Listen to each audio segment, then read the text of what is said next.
Alright, is everything ready? I think it's all ready. Holy crap this morning. Talk about everything happening at once. Alright, where am I? What am I doing? What are we doing? I have no idea. It's late by my standards. I don't even have my browser set up yet. Ah. Rough morning. Rough morning. However, hello to everybody who's already here. Hello JP. Hello Blizz. I just need to get a couple of things straightened out here before we can start.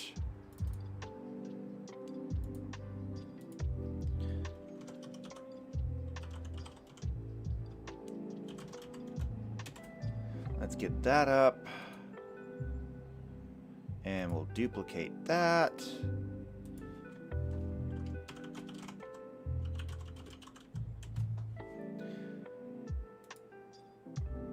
We'll go ahead and get this up as well. We'll duplicate this.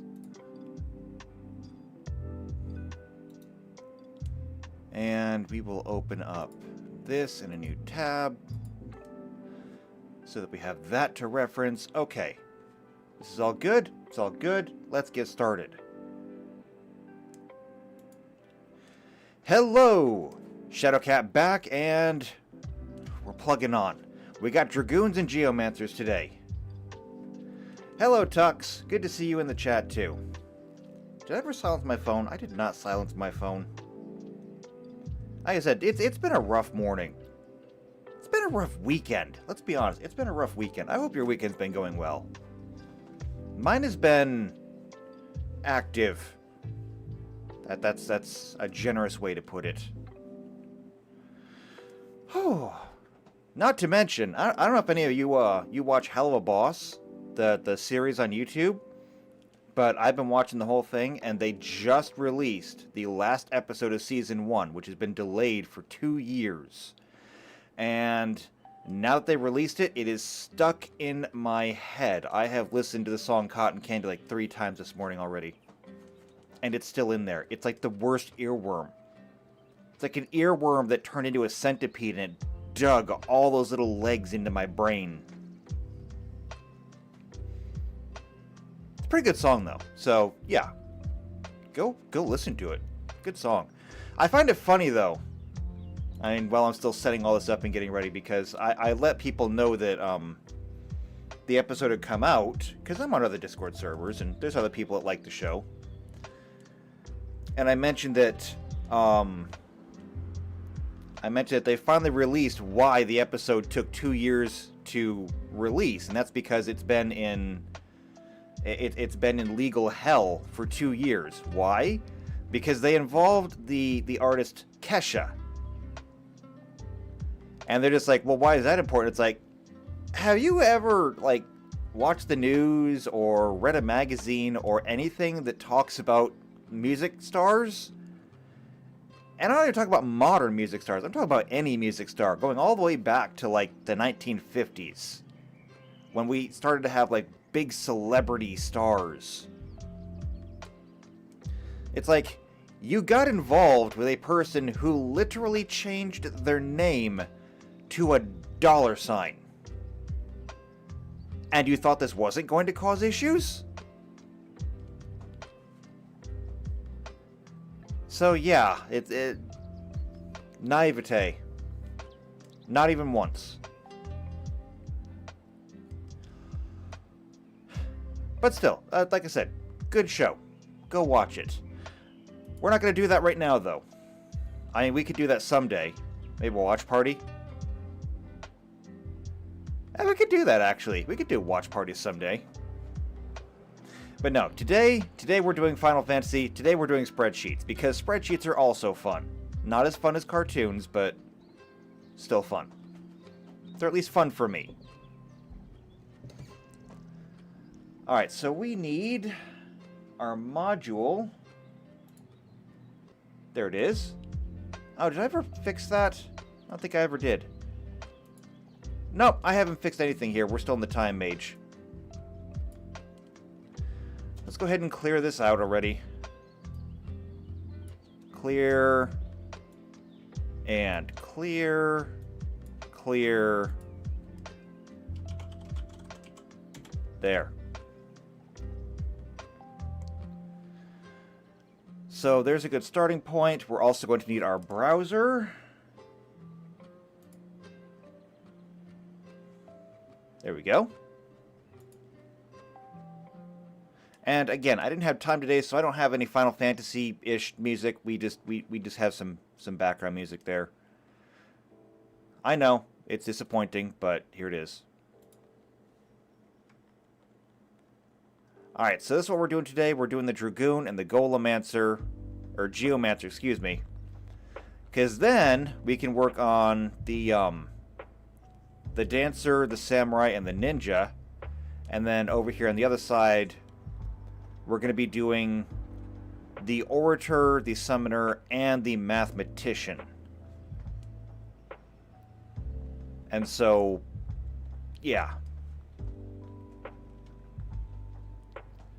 I don't know if we're going to be able to get 3 of them, especially since... Here's the thing.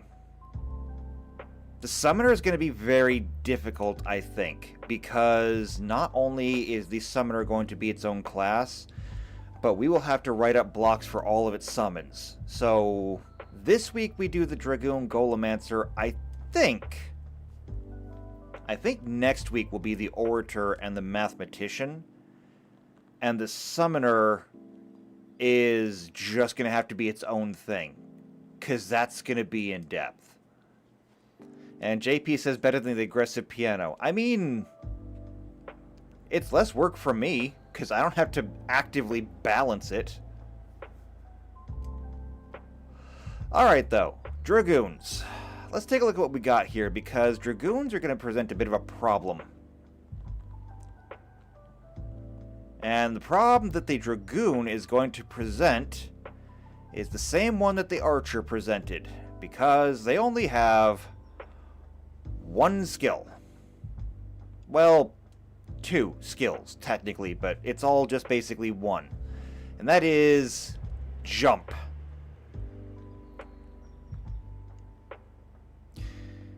Yeah. I have an idea of what I want to do with the Dragoon. I just don't know if I'm going to be able to pull it off.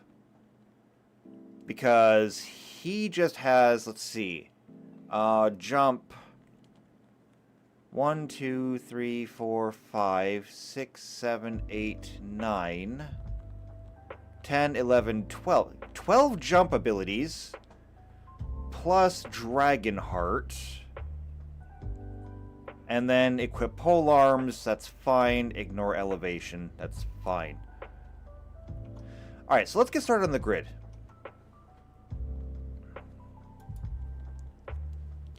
So, as far as rolls go, this is going to be lances down. The alignment, of course, can be any. Hit die.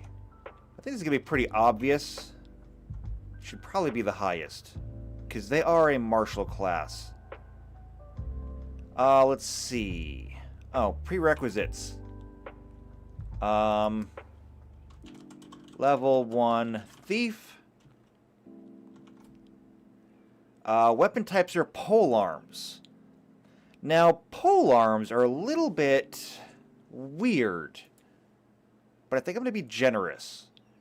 Technically speaking, a polearm is any weapon on a pole. That includes spears, and spears are simple weapons. But there are other polearms that I believe are martial. Let's see first, though. We're looking for simple two-handed weapons. See, a boarding pike, long spear, quarterstaff, of course, boar spears, regular spear, all the different spears. But what about halberds and things? Because I think those will fall under martial. Martial one-handed, martial two-handed. Yeah. So the bardiche, the bec de corbin, bills, falchion is a sword, flails are flails. The glaive is a polearm. Halberds are polearms. There's the actual lance. So I think we're going to say that the dragoon just gets martial proficiency. Martial proficiency, but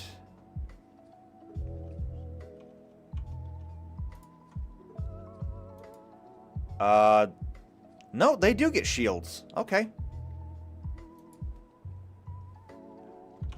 Never mind. Oh, also, armor and robes.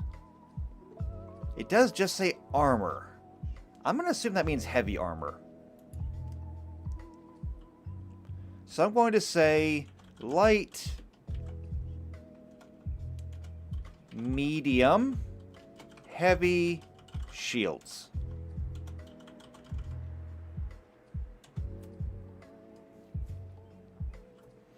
Of course, that is excluding tower shields. I don't feel like I need to put that in there. Maybe I do. I'm not putting it in there right now. Alright. Base attack is high. So that means that we're going to go +1. What is that? Why do you gotta be so difficult? Why are you doing this to me? Why is it when I press 1, you go to the cell N22?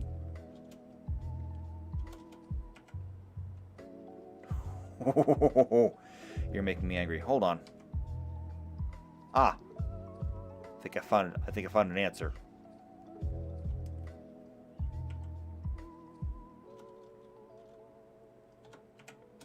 Ah, there we go.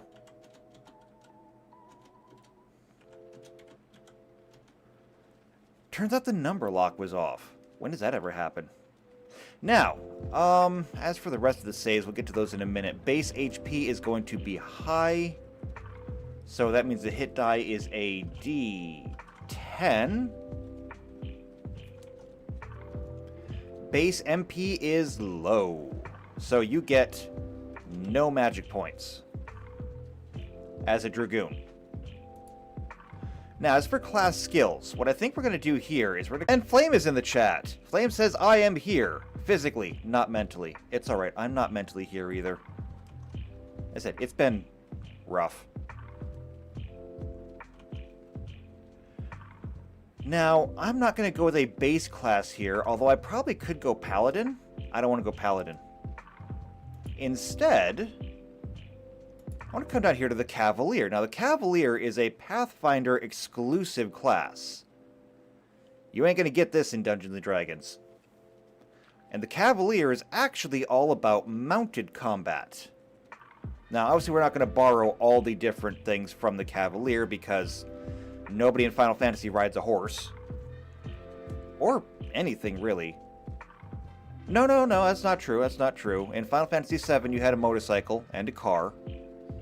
In Final Fantasy VIII, you had a car. Okay, so people do get things to ride in. I'm not counting airships. Although I think every Final Fantasy had airships in it. Ooh, we should make rules for airships. I think I might already have rules for airships, actually. We'll look at it later. But since Cavaliers already use lances, we're going to go ahead and borrow some of their stuff. Specifically, we're going to borrow this. These are going to be the Dragoon's class skills. JP says they actually ride chocobos instead of horses. I mean, that's...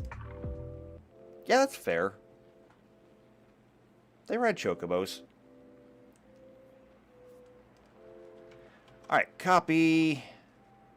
And paste. Go default formatting on that. And there we go. And then skill ranks per level is 4 plus intelligence.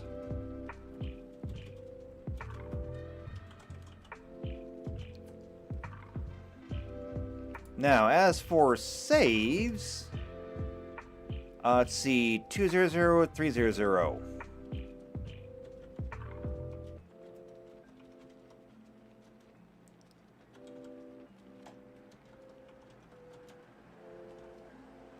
And then it's going to be 311, 411.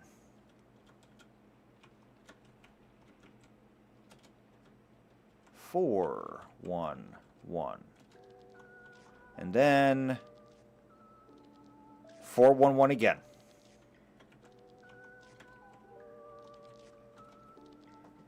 All right, so there's all the saves. Now, in terms of the Dragoon, they get, what do we count? 12? Was it 12? 1, 2, 3, 4, 5, 6, 7, 8, 9, 10, 11, 12. Yeah, 12 jumps. So jump times 12. Dragonheart.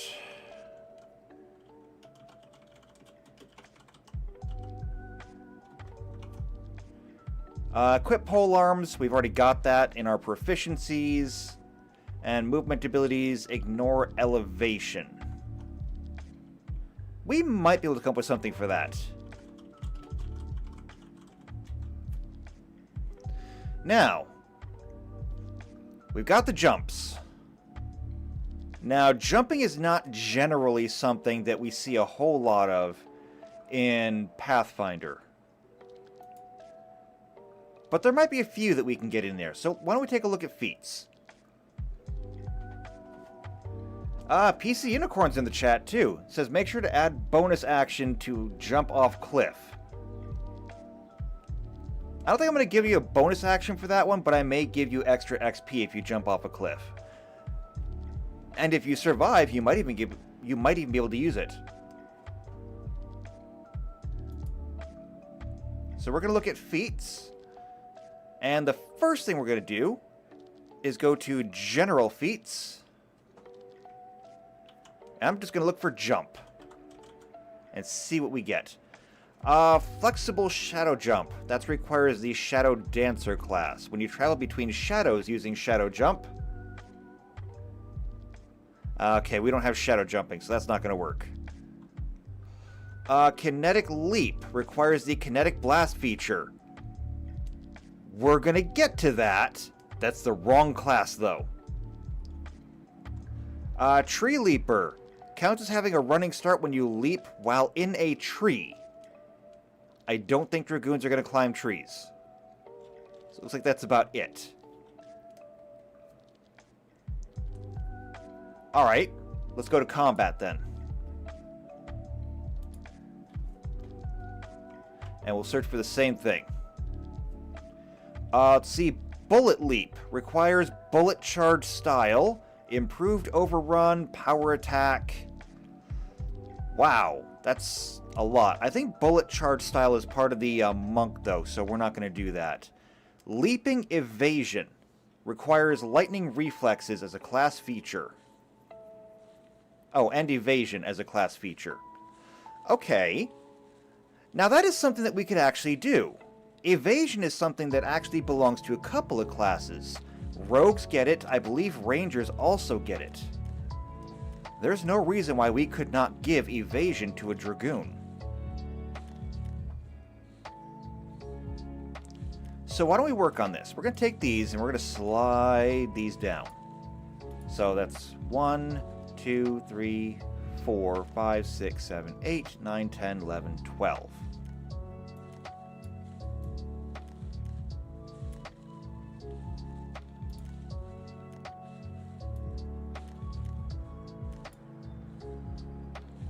Alright. So first things first, why don't we go ahead and get evasion? Now evasion is a class feature. Like I said, I believe that rogues and rangers have it. I'm just going to grab the rogue because they get it early. Evasion, level 2. So a rogue can avoid even magical and unusual attacks with great agility. If they make a successful saving throw against an attack that normally deals half damage on a successful save, they would instead take no damage. Okay. I don't know that we have anything like that yet, But we could go back and revisit our magic. That would require buffing it a little bit further. Or maybe just... because I don't know what the areas of effect are. Right now I think all of our magic is single target. We could add area of effect. So we're going to give evasion for now. And with evasion, let's see, we could also get lightning reflexes. That is a +2 bonus on all reflex saves. Does anybody else have reflex or lightning reflexes though? So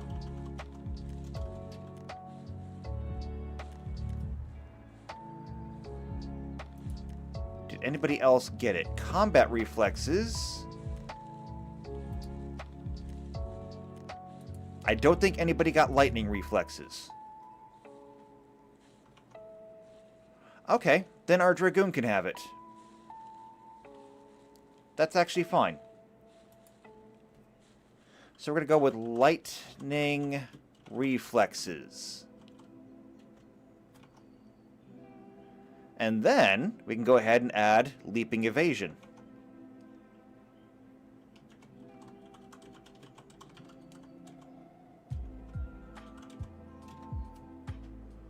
JP just says Zeus. It's like, I'm pretty sure people were dodging Zeus. And I don't think Zeus had to dodge anything. Because I remember when I played God of War, he was really bad at dodging. Like, he could not dodge anything. Alright, so that's one. Tree Hanger requires acrobatics and also requires you to be a Venara. So, no. And that brings it to Bullet Leap.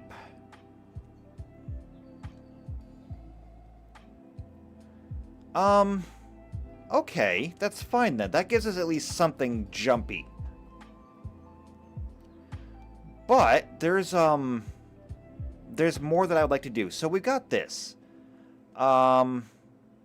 Improved overrun. Right.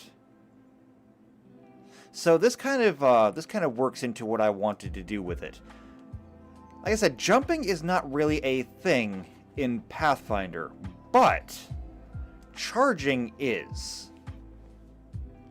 And so what I think that I might want to do with the Dragoon here is to make them a charging class instead of a jumping class. I mean, we just did give them a jump, and that's great. That's fine. I love it. And now that they have leaping evasion, when you succeed a reflex save against a spell or effect that affects an area, as an immediate action you can attempt an acrobatics to jump out of the area's effect. I really think we need some area of effect abilities here. Maybe we'll go back and revisit magic before we're done. So we got that. Now, why don't we look at charge?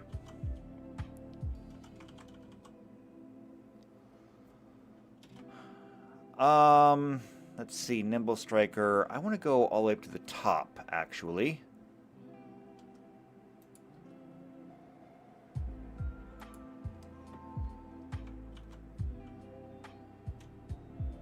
Alright, so back up at the top, we've got Awesome Charge. When you hit an opponent with your charge attack, you can attempt an Awesome Blow combat maneuver against that. What the hell is an Awesome Blow? This is not something I have seen before. Where's combat rules? Game mastering, combat.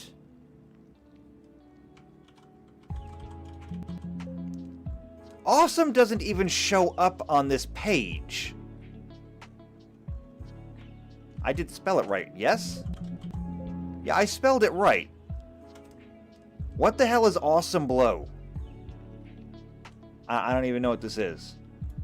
Okay, we're skipping that.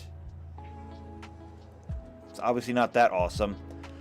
Bullet charge style, we've seen this. Charge of the Righteous. You do not suffer the -2 AC penalty when you charge undead or evil outsiders. No. Charge through, however. Make an overrun as a free action while charging. Now that I do believe is in here.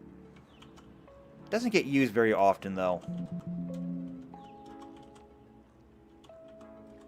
Overrun. Here we go. So during your movement, you can attempt to move through a square occupied by an opponent. C. Overrun. Ah, here we go. As a standard action taken during your move or as part of a charge, you can attempt to overrun your target moving through its square. You can only overrun an opponent who is no more than one size category larger than you. If you do not have the improved overrun feat or a similar ability, initiating an overrun provokes an attack of opportunity from the target of your maneuver. If the overrun fails, you stop at the space directly in front of your opponent or the nearest open space in front of the creature if there are other creatures occupying that space. And so this is, I think, is what we're going to focus on. We're going to focus on both the charge and the overrun for the Dragoon. As this is an overrun ability, I think we're going to get it. So we are going to get improved overrun.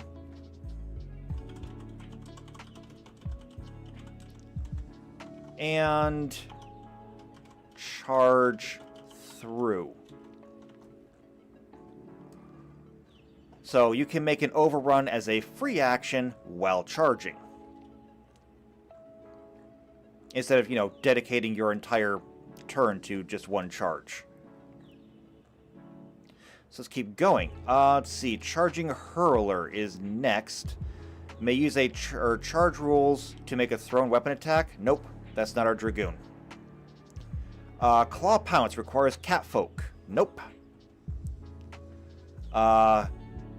Cudgeler Style requires Bludgeoner. When you hit with a charge attack to deal non-lethal damage using this style... No, we're not doing that. We can skip all the Cudgeler stuff. Distracting Charge. When an ally with this feat charges, you gain a +2 on attack rolls. Okay, that's a teamwork thing. So, no, we're not taking that one. I mean, you'll get normal feats on your own. If you wanted to take that one, you're free to. Dragon Style is another style attack. So this is for monks. We're not getting this. Flinging Charge requires Quick Draw. Attack with a thrown weapon during a charge, and then end the charge with a melee weapon attack. I like it, but it seems a little out of the wheelhouse we're in. Because knights don't really throw things, and dragoons are just knights with charging. So I think we're going to skip that one for now. Intercept Charge. Move up to your speed to intercept a foe as immediate action. That's another teamwork. Yeah, no, we're not getting that one. All right, Juke. When an opponent charges you, you gain a +4 dodge bonus to your AC. I'm tempted to give it. For a class that's going to do basically nothing but charge, I feel like having this ability might be good. If the target's attack roll misses you and his movement ends while adjacent, you can switch places with the opponent as an immediate action, and he's considered flanked by you until the end of your next turn. You cannot use the benefits of Juke if you ready an action to set a weapon with a brace special quality against a charging foe. Okay, so you can either brace or you can Juke, one or the other. I'm gonna throw it on the list. If I have to trim somewhere, though, that might be one of the first things to go. Kobold Ambusher requires you to be a kobold. Nope. Leapfrog requires performance, but I mean, you can have performance. When you spend a swift action to attempt a performance combat check after a successful charge attack or combat maneuver, get a +2 bonus on your performance combat check and a +4 bonus on your next combat or your next acrobatics, climb, fly, ride, or swim. No, that seems a little bit too niche. I think we could do better. Mass charge? You and your mount suffer no penalties for squeezing when close to others with the same feat.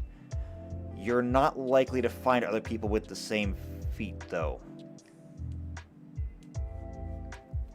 Well, I mean, then again, it's possible if enough of the party took at least one level in Dragoon. But I guess that would depend on how far up this, how far up this went. Requires mounted combat, handle animal, and ride 6. Okay, so what if we thought about this? Alright? As JP pointed out, they do use chocobos instead of horses, so maybe mounted combat should be a thing. Mounted combat. And then we could go with mass charge.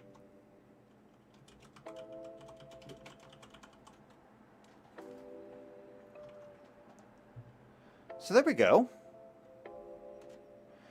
Next up, Nimble Striker. This requires catfolk, so it's out. Owl Style is another combat style, so we're getting into monk territory. Owl Dive, same thing. Pummeling Charge requires pummeling style. Nope, that's more monk stuff. Rhino Charge. Learn to ready a charge attack. Requires power attack and improved bull rush. I don't think anybody got bull rush yet, did they?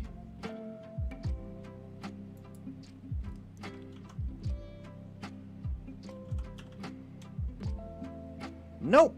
Somebody did. The Squire has improved bull rush. Okay, maybe then.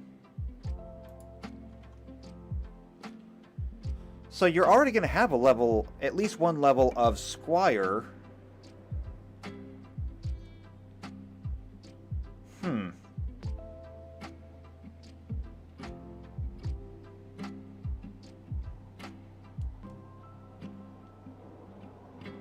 I'll think about it. I will think about it.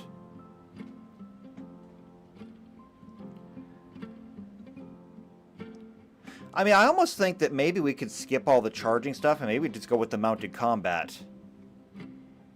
I mean, part of me is actually a little bit tempted to go with mounted combat instead and just make the Dragoon basically a cavalier. But that would require you to have a chocobo to do basically anything as a Dragoon, which is not a bad thing, really. You know what I'm going to do? I'm going to do this twice, okay? We're going to do this twice. We're going to keep going with all the charge and overrun stuff. But I'm going to look into mounted combat afterwards and see if there's enough to make a class out of. So, Rhino Charge, I think we can add this. I think we can do that. Runic Charge requires a Cleric level 5. No, it's... Guarded Charge requires you to have Shield Mastery. When performing a Bull Rush or Overrun combat maneuver as part of a charge, you do not provoke an attack of opportunity. If you already have improved Bull Rush or improved Overrun feats, you gain a +2 on your combat maneuver check.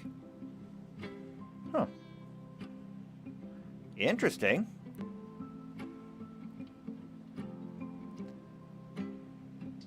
Improve Bull Rush and improve Overrun. We're already getting these, so we could actually put this on there. So, Guarded Charge.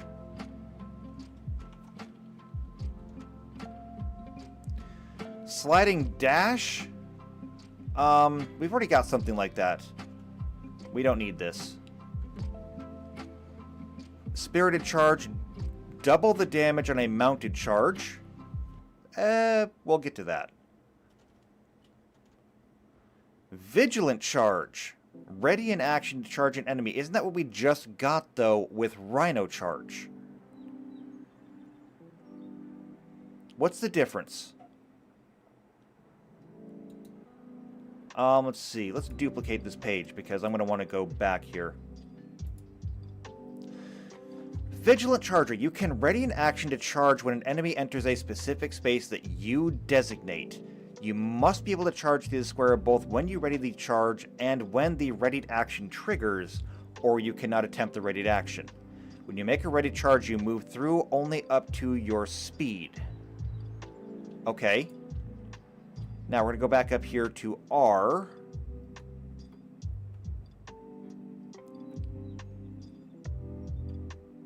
Where was it? Hold on.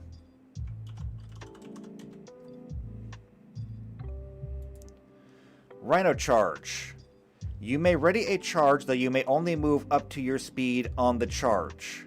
Normally, charging is a full round action, allows you to move twice your speed. So you may ready a charge, though you may only move up to your speed on the charge. I think that means that it still takes a full round, but you only move half the speed. And then Vigilant Charger. Normally you can't ready an action to charge. Charging allows you to move up to twice your speed.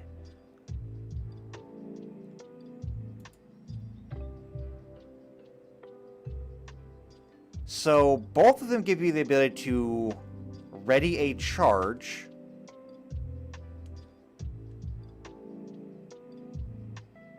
This one slows you down to half speed. This one readies or limits you to 1 square, but you move up to twice your speed as normal. I kind of think Vigilant Charger is actually better. Yeah, I think I would rather take Vigilant Charger. So we're going to switch that out.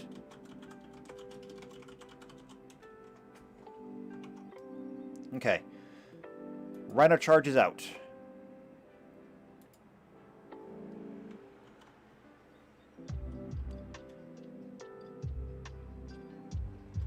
And I just went all the way back up to the top. Hold on, gotta get back down there. There was Rhino Charge. Let's see. Yeah, there's Vigilant Charge. Vulpine Pounce requires you to be a Kitsune. And Kitsunes are not in here, so we're going to skip that one. That leaves one left.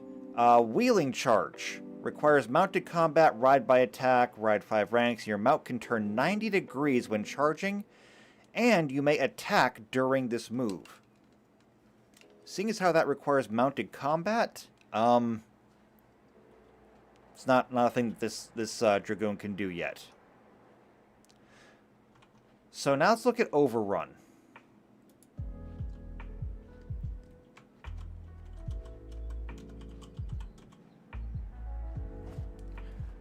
Alright, Brute Style. No, we're not doing any styles. Charge Through, we've already got. Elephant Stomp. Alright, combine an attack with a successful overrun. Maybe. Let's take a look.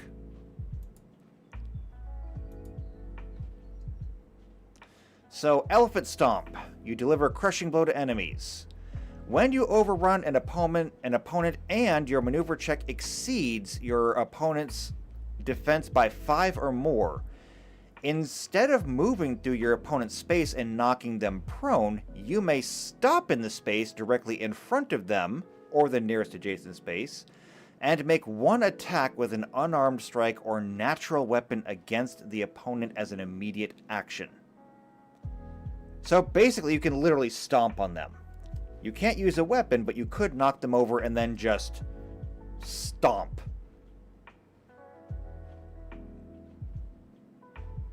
I'm kind of okay with that. We can put it on there for now.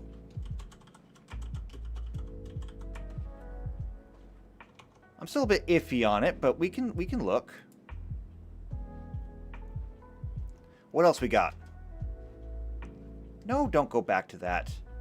I gotta start all over again.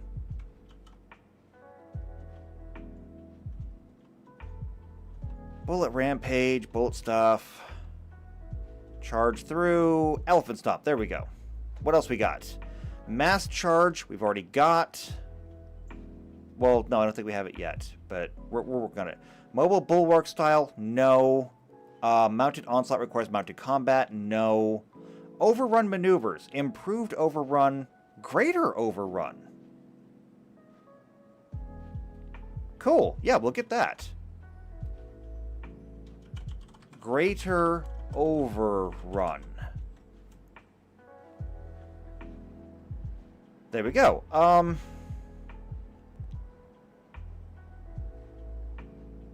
Stop moving. Please stop moving. There we go. Alright, Dragonheart is just 1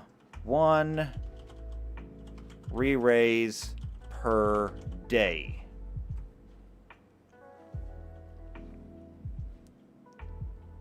And that's all I'm going to make it. That's simple. Ignore elevation. I don't think I have a use for. I know that I said that I might... I might have something for that, but I didn't see anything in jumping to allow you to just ignore terrain.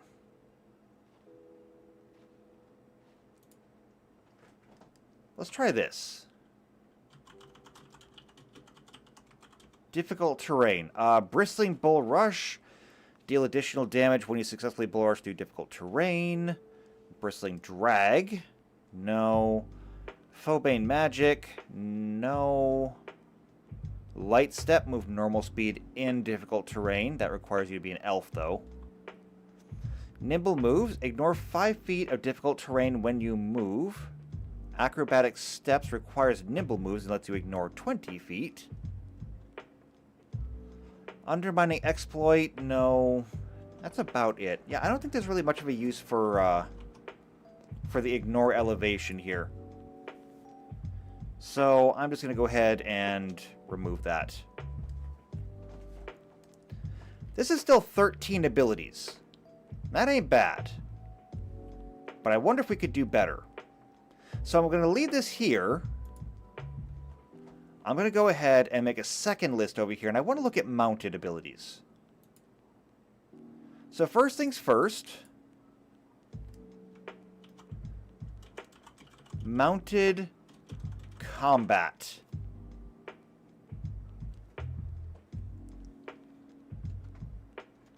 So for starters, mounted combat is down here. So avoid tax on a mount with a ride check. So we're going to go with mounted combat. We need that as a basis for pretty much everything. Now, going through the list. All the things that require just mounted combat. Let's look at those. So this requires you to have 5 ranks in animal handling. We can work on that. There's only 12 items on this list in general.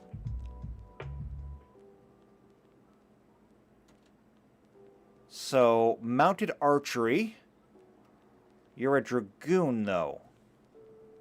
You do, however, have martial proficiency, and that does mean that you can use bows. So, mounted archery. I'm going to add it. Mounted combat, trample. No, not that one. Shield focus. Here we go. Ride by attack. Ride by attack. So we got that. And trample. Overrun targets while mounted. Trample. Let's see. Trick riding requires 9 ranks in ride.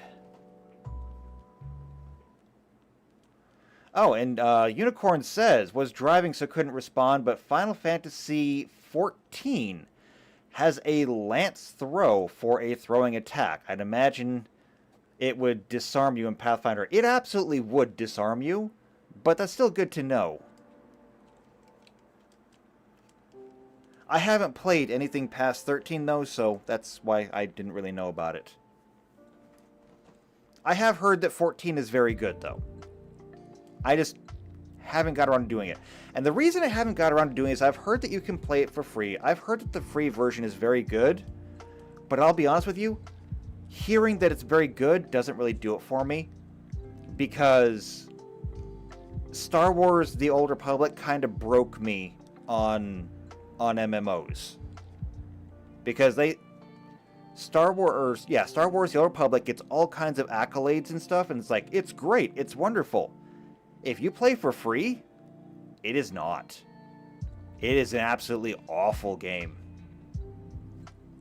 So I've been very wary of Final Fantasy XIV. Curious sometimes, but still very wary. Still though, good to know. What else can we get? Unseat requires Proof Bull Rush, Wheeling Charge, and then we're back up to the top. We're going to go through this again. Ride by Attack, Trample, Trick Riding. I missed the last time.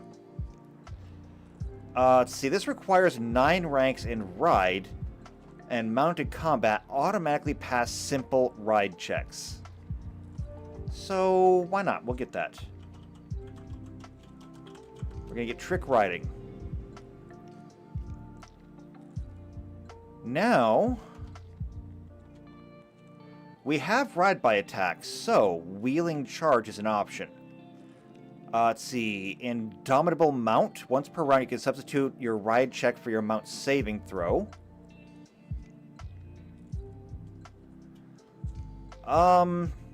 Yeah, we can do that. So, Indomitable Mount. Oh, and Unicorn says, it is. Free version has only 3 restrictions. Can't join guilds, can't post the auction house, can't direct message. Stuff to combat spammers, essentially. I mean, that actually does sound pretty reasonable.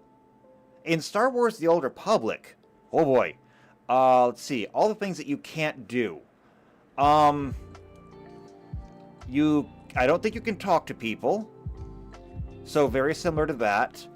You don't have the ability to access certain bank areas. I don't remember if they have anything like guilds or not in the Old Republic or not, but I'm pretty sure you can't join those. The thing that really kills it for me when it comes to the Old Republic, though, is they actually don't even let you use your entire inventory space. They cut your inventory in half, and they cut your experience gain in half. So it's like, yeah, you can play the game, sure, but you're going to be playing it forever before you can even catch up to where the rest of the players are. Give us money. It's like one of the most predatory MMO models I have ever seen. And I hate it. I really do. I'd even tried going back to it once, and trying the game again, it's not really all that good. Guild Wars is so much better, and it's actually free. Like, you can do basically everything once you buy the game. No monthly payments, no nothing. Guild Wars is just better.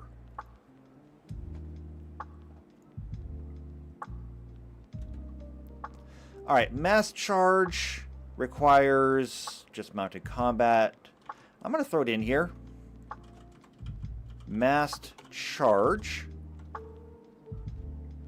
Mounted Archery we've got. Mounted Combat. Mounted Onslaught requires you to have Mounted Combat and Trample, which we have. So I'm going to say Mounted Onslaught. You may overrun through more than one creature. That's actually really awesome. I wonder what the limits are on that.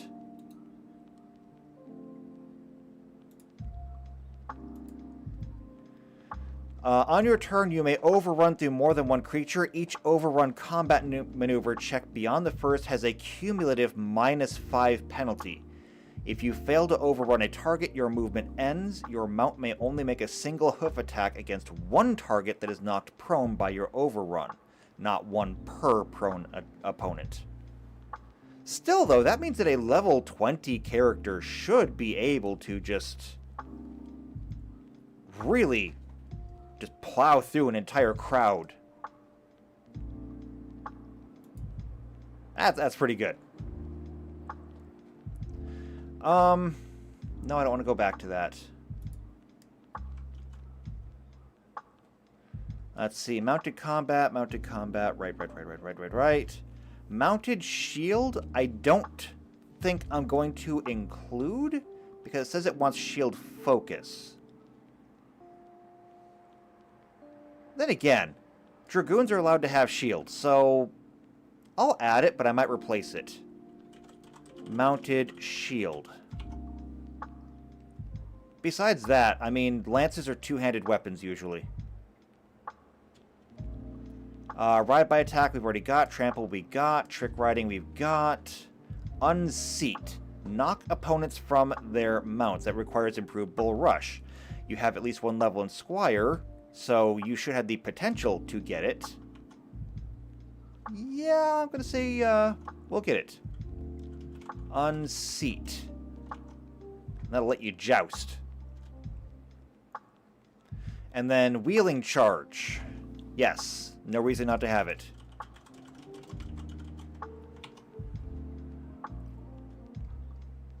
Alright, now.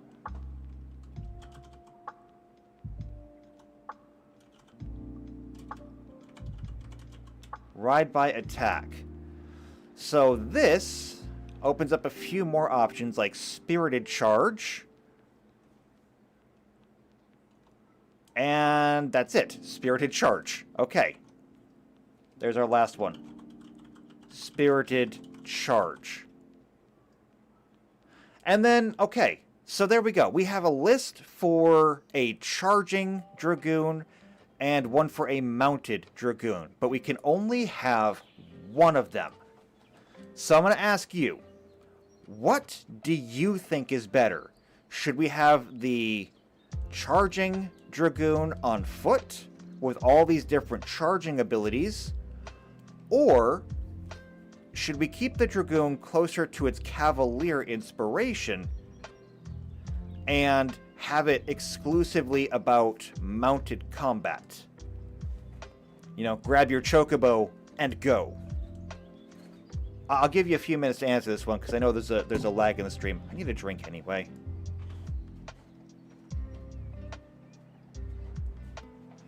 I can go either way on this one.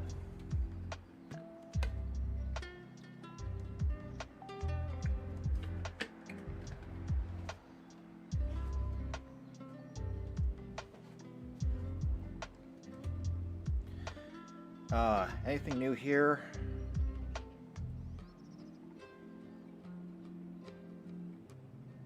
Nope, nothing new on my phone. I know, I'm being so rude. I'm checking my phone while I'm in the middle of a live stream. It's okay, though. You can't see me.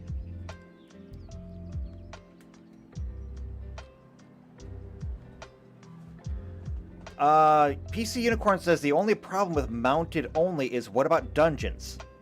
That is the brilliant part of what makes this different from Final Fantasy Tactics and the like. First off, in Tactics, it wouldn't matter. Because even in dungeons, which are underground or in buildings and stuff, the Dragoon can still jump, even though there should be a ceiling or a roof there. So it doesn't really matter. However, while that would matter in Pathfinder, what we've got here is this.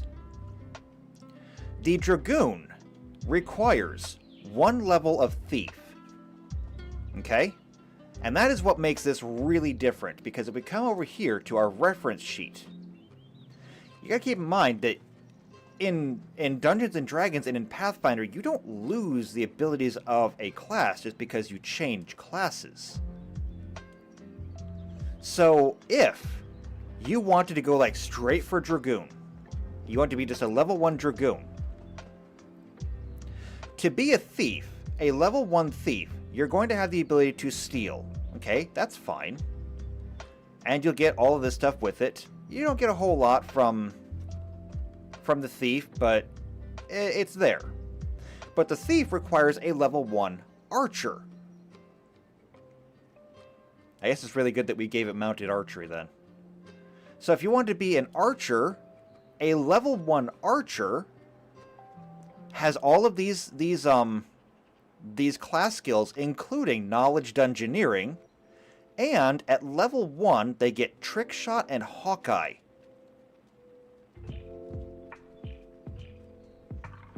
So even if you're going into the dungeon, first off, your knowledge checks are going to be awesome because you're in an area that you specialize in. But as long as you've got a bow with you, and presumably before you became a Dragoon, you picked up a bow, you've got Trick Shot and Hawkeye. These are good. But even the Archer requires a level 1 Squire, meaning that we go all the way up to the top. The Squire has Monster Lore and Throw Anything. On top of the fact that they can use martial weapons, so you probably picked up a sword along the way. And if you've got a sword and you've got a bow, the ability to throw anything that you happen to have with you, plus trick shots and Hawkeye, you have a kit to take with you, even without your mount.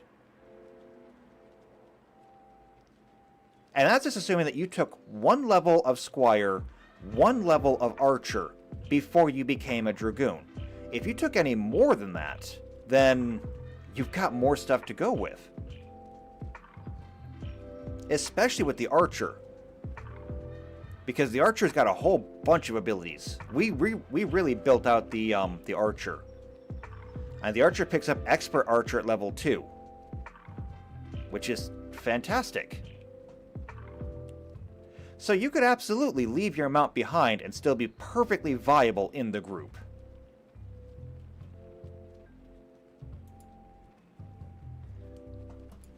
You wouldn't be able to use your Dragoon abilities though, and that is true, because if everything that the Dragoon is getting is mount-based, yes, you're technically going to be in an area that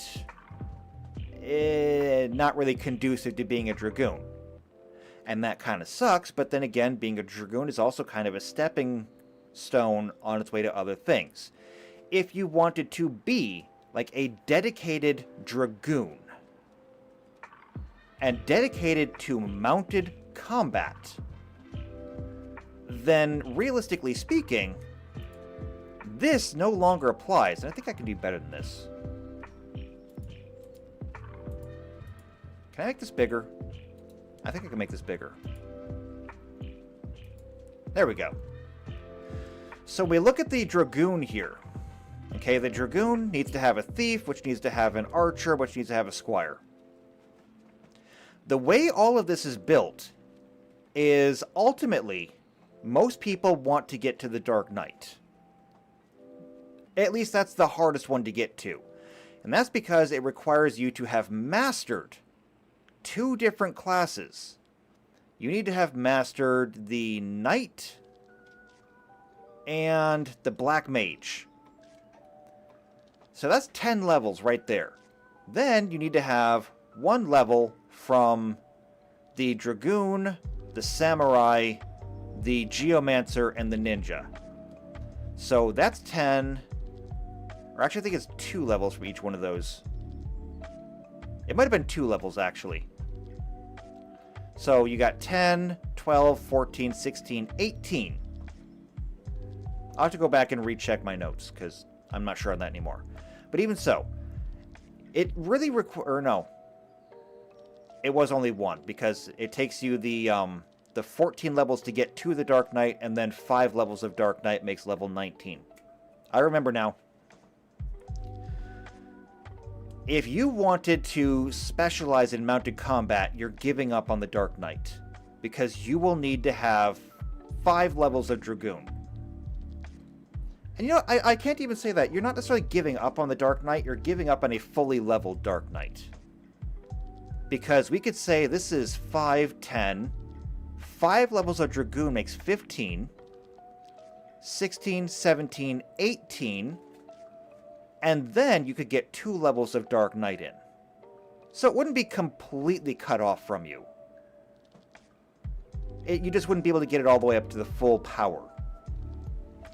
But that means that you would basically have Dark Knight abilities that you could use while mounted.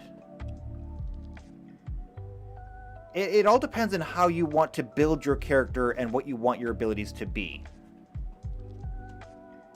If you really like the idea of mounted combat, then I would suggest that you go really heavily with the Dragoon. And you could say, yeah, I really don't care about not having the other abilities when I'm in a dungeon. Then again, if you did put all of your points into a Dragoon, while you might be less useful in a dungeon, you could absolutely dominate an open battlefield. You'd be able to outrun, outmaneuver, outpower. One of the abilities that we have here is Spirited Charge. Spirited Charge does double damage on a mounted charge. So, when mounted and using the charge action, you deal double damage with a melee weapon or triple damage with a lance. Just to put this in perspective, let's say that Spirited Charge is one of the last abilities I give the Dragoon, if we go with the mounted Dragoon. I need to go back to equipment.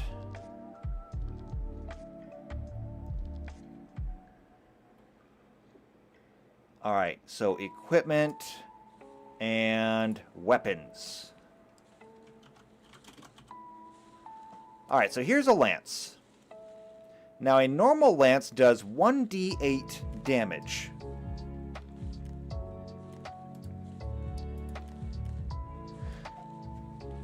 The lance does double damage when used from the back of a charging mount, and while mounted, you can wield a lance. Ooh, I didn't realize that.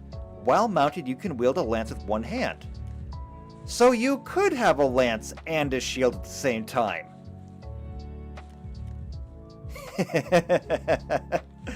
Oh, the Dragoon the idea of a mounted Dragoon just keeps getting more broken.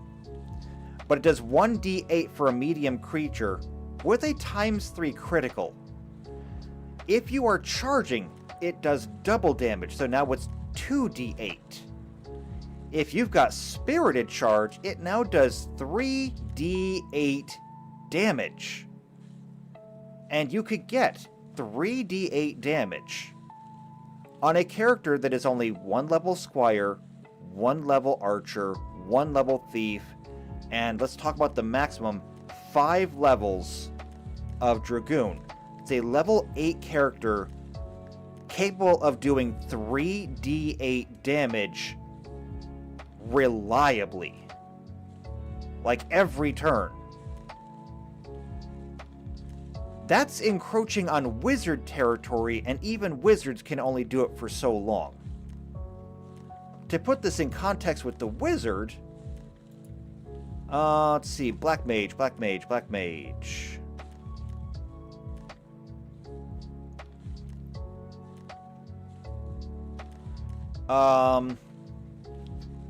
3d8s is the equivalent of 6d4s, which means that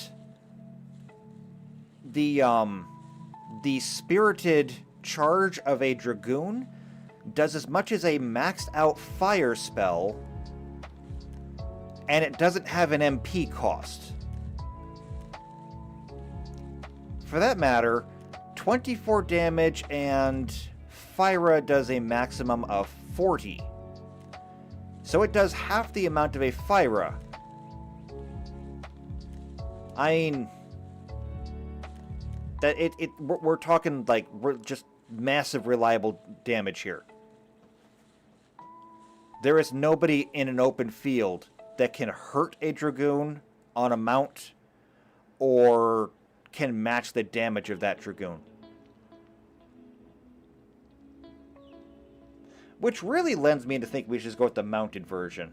Because I think it opens up different possibilities. I think I like it better. Alright, I think we're going to do that, actually. Yep. Mounted combat's going to win. So if you want to be a Dragoon, you got to make sure you get yourself a Chocobo. Now, things that we're going to need to do here. So, Spirited Charge is probably going to go in the last row. Dragon Heart. How much does that cost? 500 to 600. Compared to the cost of the rest of these, that's going to put it probably in the last row as well. So I'm going to go ahead and say Dragon Heart goes there. We have 13 and 5 slots here, which means that we are actually short 2. So we're probably going to go with 3, 2, 3, 2, 3. So we're going to go with Mounted Combat, Mounted Archery, and Ride by Attack. Then,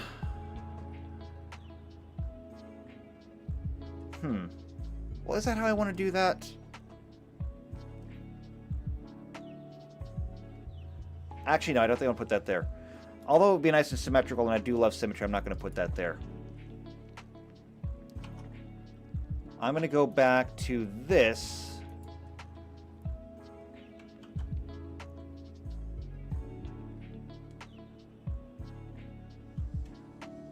And, let's see, Mounted Combat.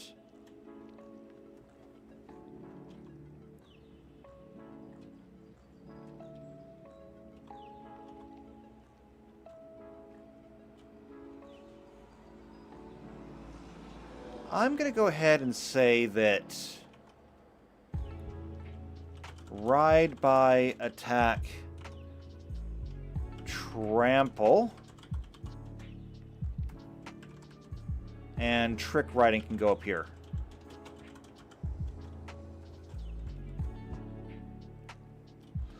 After that, we can go with Indomitable Mount and Massed Charge.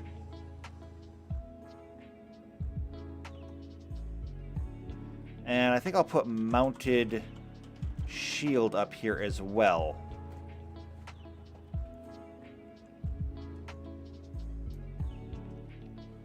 So that's got those.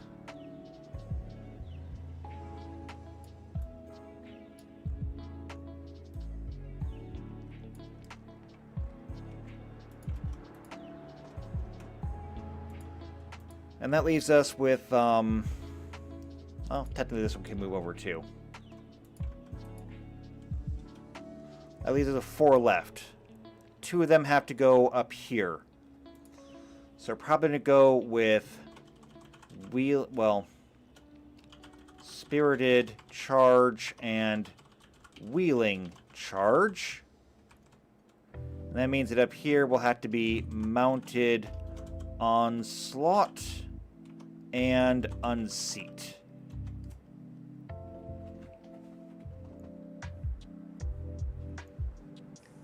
So the first level will give you Mounted Combat and Mounted Archery. This allows you to just use your weapons while you're on a mount. The next level will give you basic things that you can do. So Ride by Attack lets you literally ride by and attack somebody. Trample lets you attack with the mount. And Trick Riding lets you trade your ride check for your AC if you need to. Then we get a little bit harder. Indomitable Mount. That did... what again?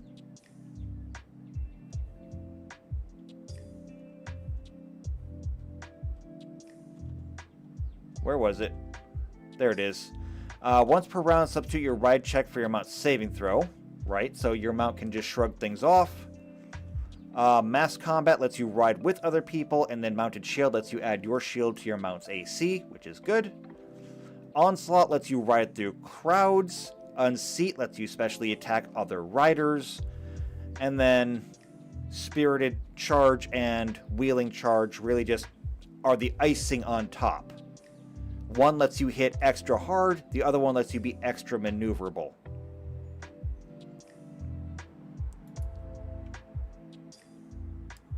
So we can go ahead and put that there.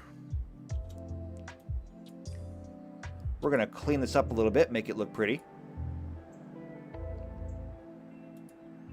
Since all of these are feats that are already in the game, I don't feel the need to make a listing over here, because they can just be looked up on the SRD.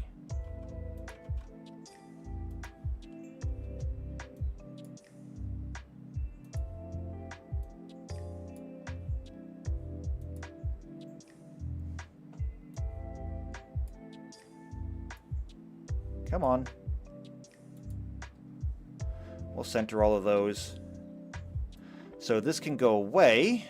Oh, wait. No, we will need to keep Dragonheart, actually. So this is the one thing that needs to stay.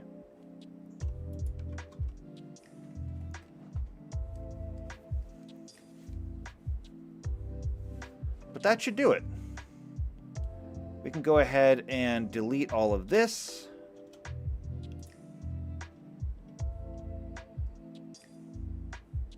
And call it good. So we'll copy this.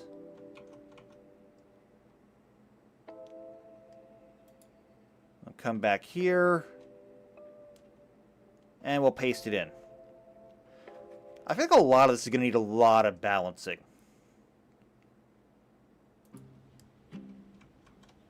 But, you know, maybe it might be easier than I'm expecting.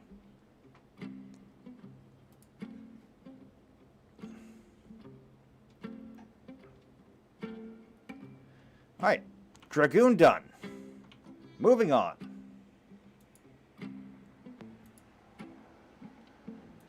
Well, not quite moving on yet. First, we gotta clean all this up.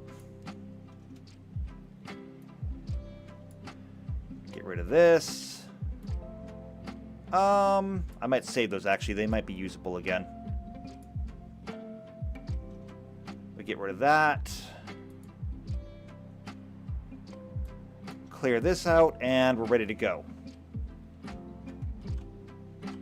And we're going to move on to the Geomancer.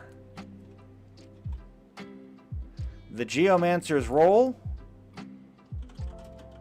You gotta deal with it. And if you get it, you get it. The alignment, of course, can be any. As for the rest of it, we gotta go look.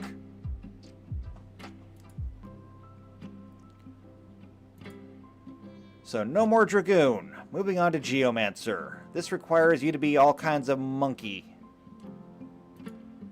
Not an actual monkey.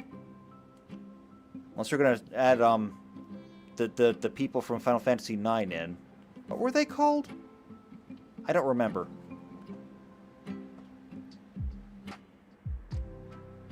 But there's a Geomancer. Scroll down, and the Geomancer has a prerequisite for 1 level of monk. So level 1 monk. Geomancer can use swords and axes. Swords are considered martial, so they're going to get martial.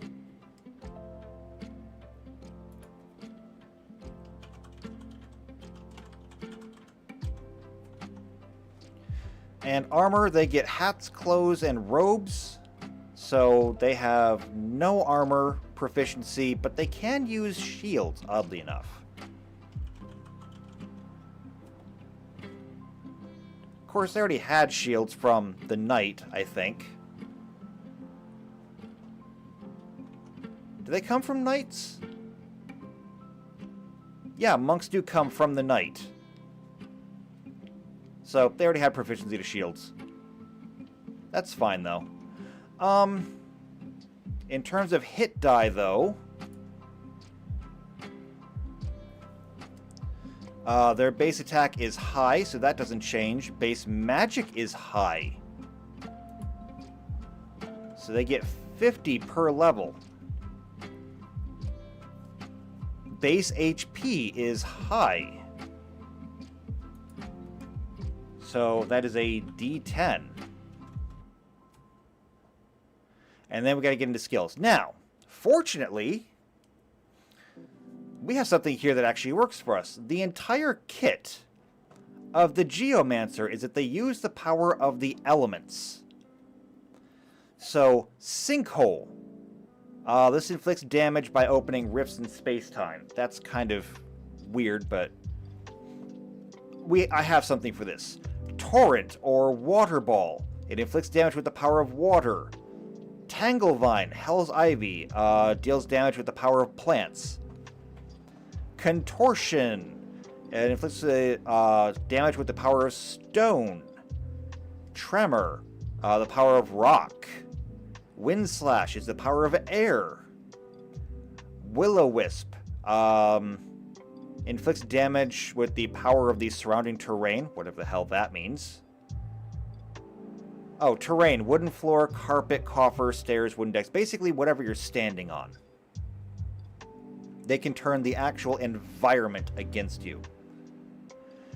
Quicksand, power of water, based in marsh, swamp, and poisonous fen. Sandstorm, terrain is sand, stalactite, or salt flats. Snowstorm, snow and ice, obviously. Wind blast. You get the idea. Now, we don't have a class in Pathfinder that functions exclusively on terrain. But we do have an elemental class, and no, it is not a wizard or a sorcerer. It is actually a base class, much like the Cavalier, I think. Is it not in here? Maybe it's not one of the base classes. Where is it? Alternate class? No. Not a hybrid, not enchant. Where is it?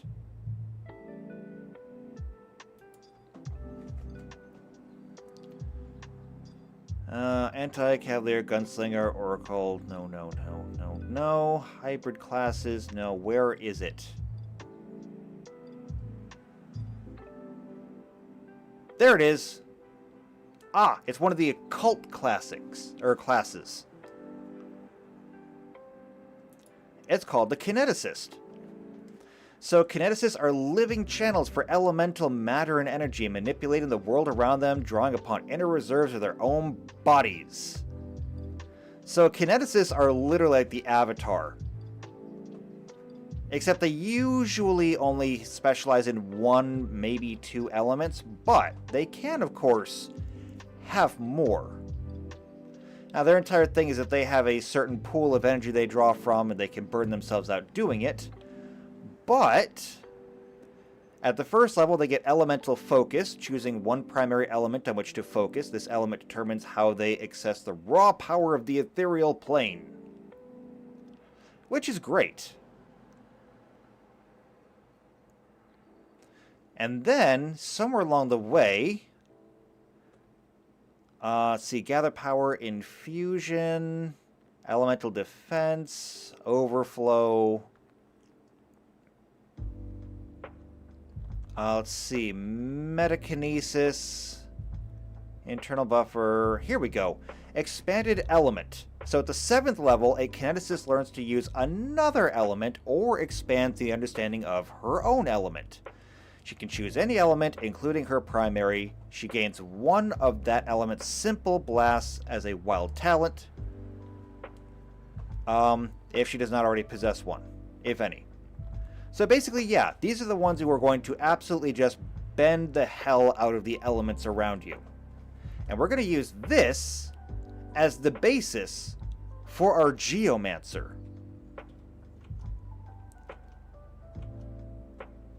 So in terms of class skills and all that stuff, we're going to borrow from here. And we're going to say that these are going to be the class skills for our Geomancer. Go back to default formatting for that. Skill ranks plus is going to be 4 plus intelligence. As far as the saves go, their saves are different along the middle column. So 2, 3, 3, 4, 4.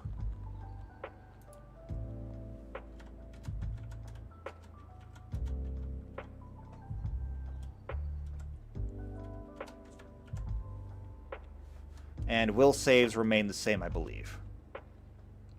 Yeah.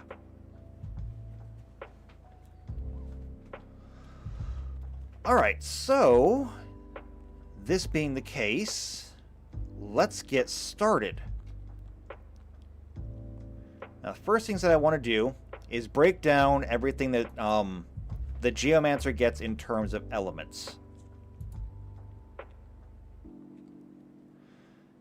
So, Sinkhole, geomancy that inflicts damage by opening a rift in space-time. This is on soil, wasteland, and road.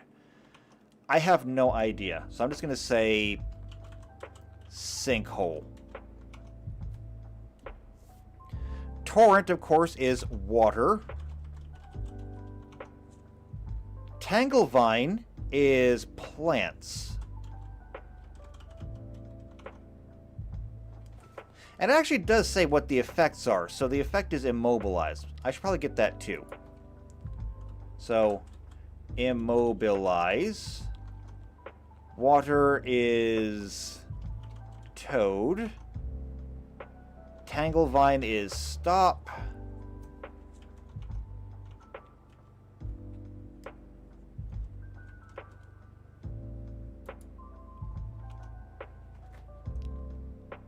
Alright, contortion is stone. Well, actually, stone is stone. The effect is just stone. Does it mean petrify? I don't know. Let's see. The power of rock is confuse.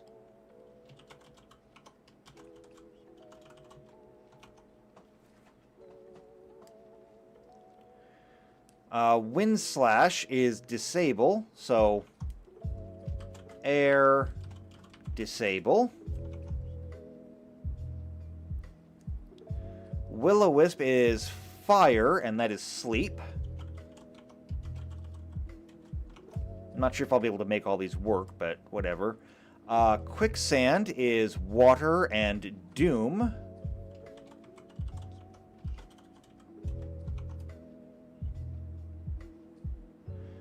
Sandstorm is dust and blind.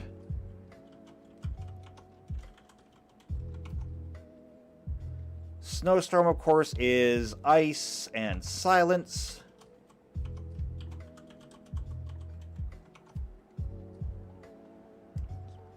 Wind blast is, of course, air and slow. I don't know if I'm going to have a use for all these things, but I guess we'll find out. And magma surge is fiery and KO.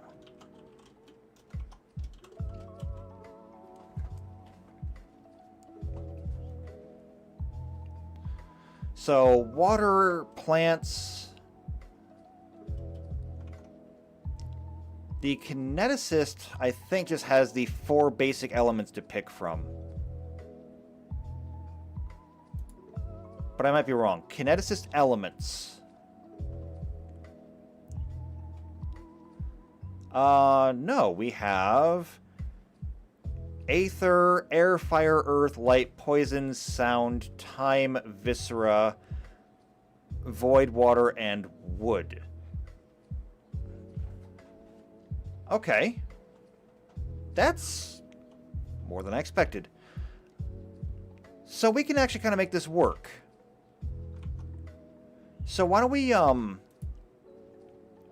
through the list one at a time? So for example, sinkhole. Inflicts damage by opening a rift in space-time. Alright. We can work with that. Let's look at time.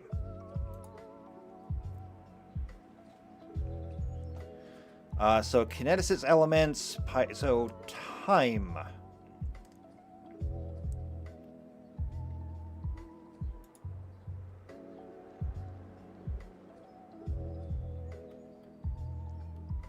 I feel like I should see something here. Oh wait, here we go. I gotta go all the way down. The search function doesn't work. So water... Void... Fire...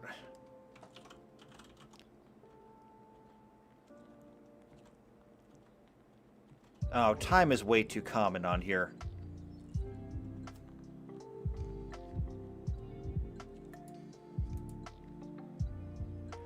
Wait, I don't even see time in here.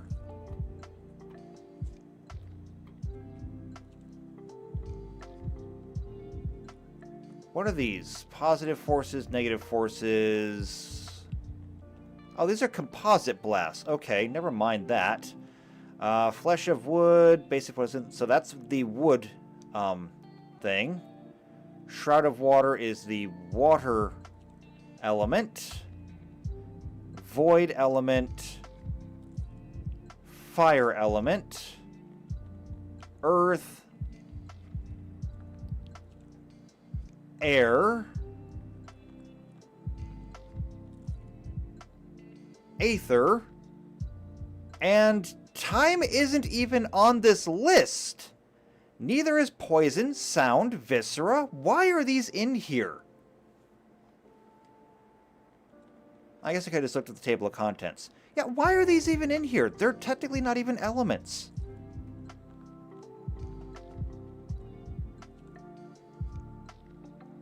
This is dumb.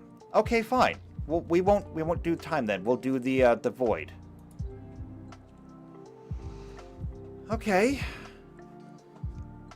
I mean, unless I'm missing something back up there.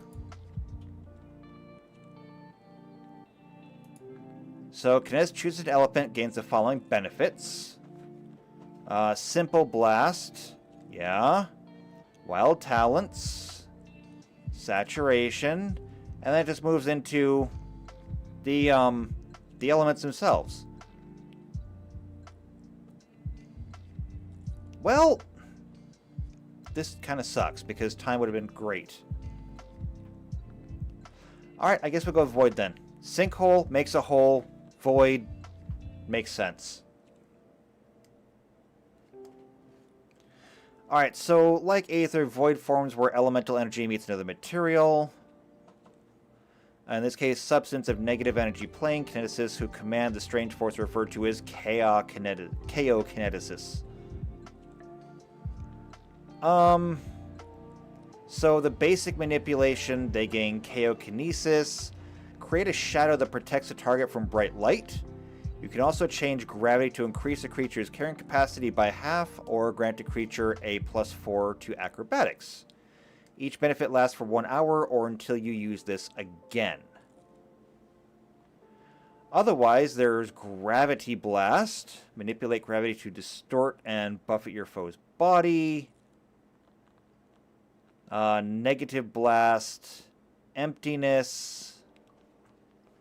And then Wild Talents.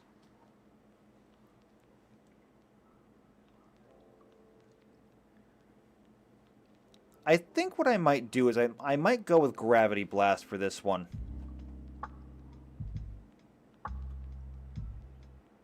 As far as the infusions go, there's not a whole lot that we can really add there. Not a whole lot that I feel really comfortable adding, to be honest.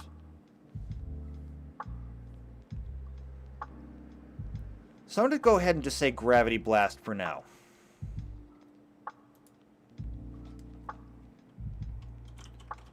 So Gravity Blast. Now, we've got 2 water abilities on here. What happens if I try to alphabetize? Nothing. It basically doesn't work.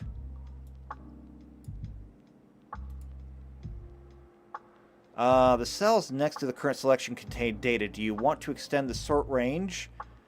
Yeah, let's try that. Ah, there, perfect. That's what I wanted. So we've got 2 airs, 2 fires, technically 2 earths, 2 waters. Maybe 3 waters if we want to count ice in there too. And if dust is either an air or an earth, I don't know. But we'll figure it out. So with air, we've got a couple abilities. Let's take a look. So aerokineticus. The basic aerokinesis, you can create a light breeze that blows against a creature object from a direction of your choice that follows the target wherever it goes. Gives them a +2 bonus on saves against very hot conditions, severe heat, breath weapons, and cloud vapors and gases such as cloud kill, stinking cloud, and hail poisons. Does not function without air or while underwater. You can also use your aerokinesis to make it harder to detect you or others by scent, which is cool, but probably not as useful in our context. And air blast, well, you get a simple blast, and it can be either air or electric. And this is either bludgeoning or electrical damage. I'm kind of tempted to give them both.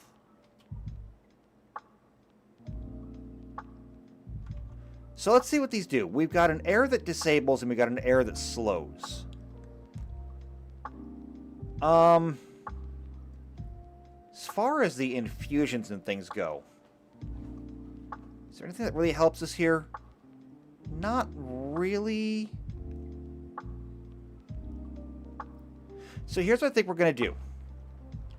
What I think we're going to do is this. I'm going to use the blasts from these. And I'm simply going to give them the chance to inflict these conditions. So we'll say air, blast, and electric blast. And then we'll go ahead and just say immobilize DC 10 plus Geomancer level. It also means that we're going to need to get the, because I think all this takes MP, doesn't it? Range, effect, no, it does not take MP. It's just limited by range. That's interesting. So even though this class gets a lot of magic points to it, you actually don't need them for any of these abilities. And we're going to go with disable DC 10 plus Geomancer level.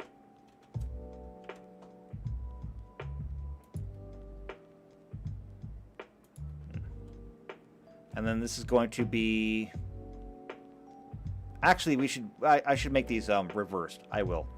So, slow... And that's going to be DC 10 plus Geomancer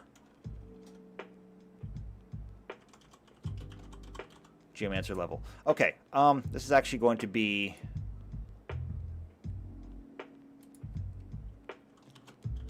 electric blast and air blast.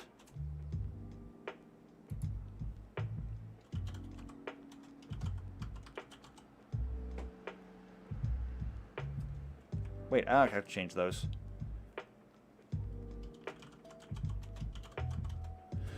Alright, so yeah. Hit you with a blast of air to slow you down, or shock you to disable you. I'm good with that. As for the other ones, let's take a look at Earth.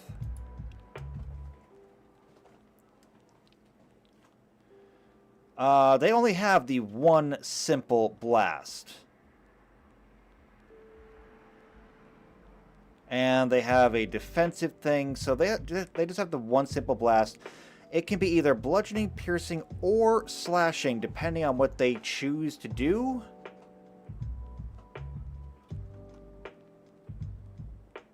And we've got, as far as Earth goes, we've got stone, rock.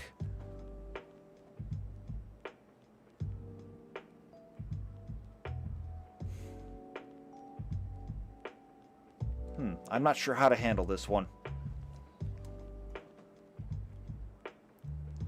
I mean, they are basically just a status caster.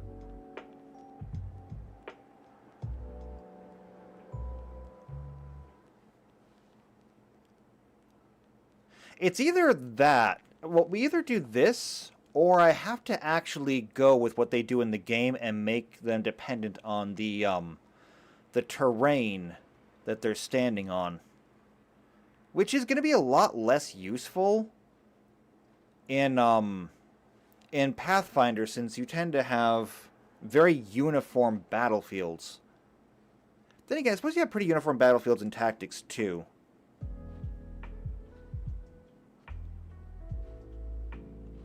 Let me think about this for a minute. Let me move this over.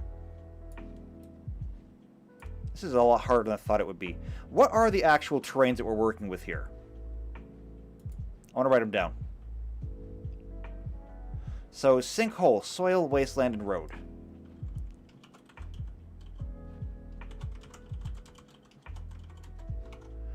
Let's see. Torrent.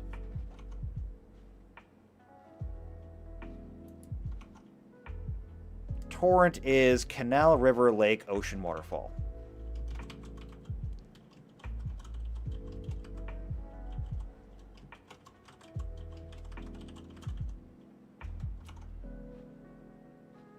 Tanglevine is grass, underbrush, and vines.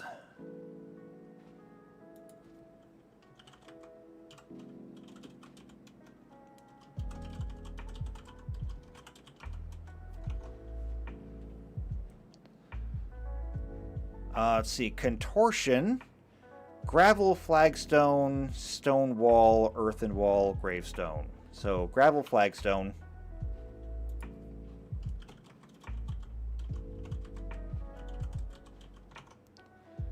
Stone wall, earthen wall.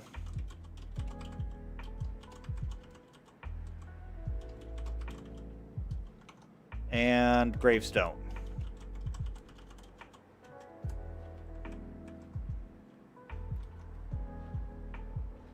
Tremor is the earth one, and that is stone outcropping or basalt.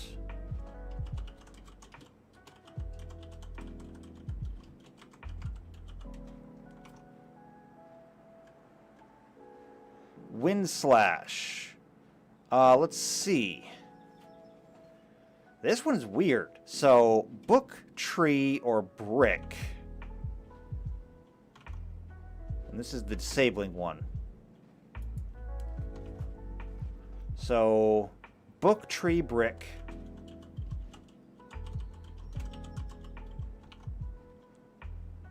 Bridge, furnishings, or iron plate.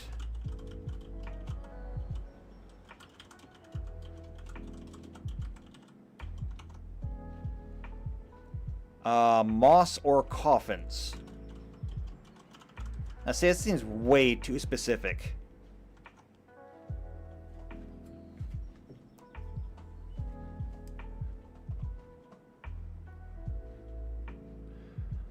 Will-o-wisp. So, wooden floor, carpet, coffer.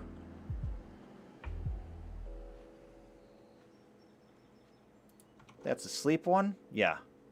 So wooden floor, carpet, coffer.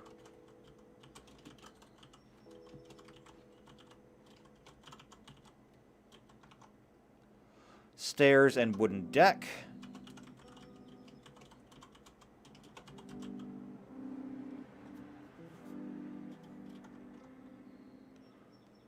Quicksand requires you to be in a marsh, swamp, or poisonous fen.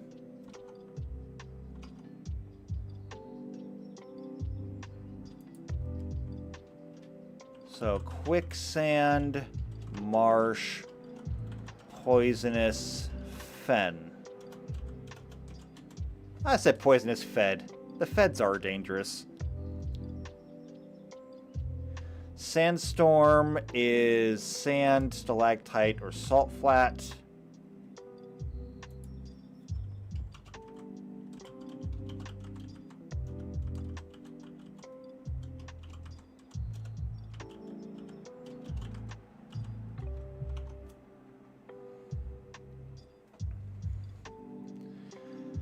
Snowstorm requires you to have either snow or ice.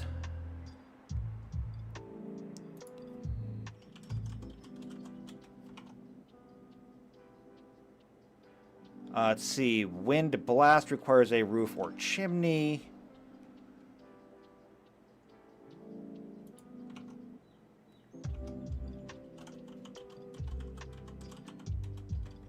And that just leaves magma surge, which requires lava or machinery. Alright, so we may have to get a little bit creative here, actually. So what we have here is a list of the tactics materials, where if you're standing on them, the Geomancer is just allowed to inflict these conditions on you. Which I understand how that works in tactics, because that means that a fully leveled up Geomancer basically is never lacking a target. It doesn't matter where you're standing. A fully mastered Geomancer can punish you no matter where you move. We're going to have to be a little bit more creative here.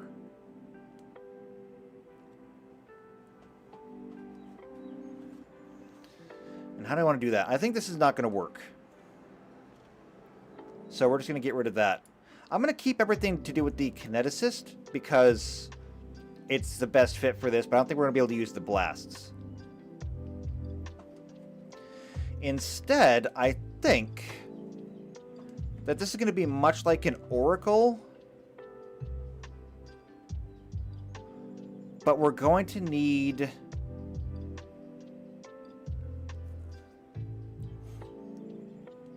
I think we're going to go ahead and make this so that it can be used in certain specific locations. We're just going to have to change our locations to match. Okay, we can do this. So, like sinkhole can be done on soil, wasteland, or road, since most roads are just soil anyway. All we got to do here is just put in a immobilize DC 10 plus Geomancer level. Now, the next one. Book, tree, brick, bridge, furnishings, iron plate, moss coffins. Here's what I think we're going to do with this one. For disabling, we're going to say that this one only works indoors. And we'll make this one outdoors.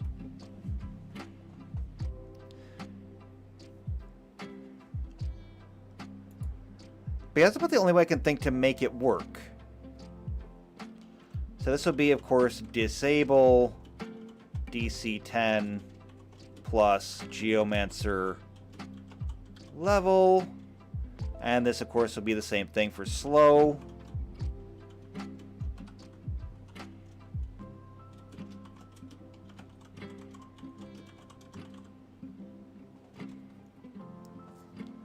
Now, as for dust. Dust says that it wants anywhere with sand, and I think that's pretty general and yet still specific enough. Because you don't find sand everywhere. You generally only find sand where there is moving water. And sometimes not even then. Like, there are rivers that have sand on them, and then there are rivers that don't have sand on them. Not sure exactly why you find that, but I know it happens to be the truth. So I'm inclined to just leave it as anywhere with sand.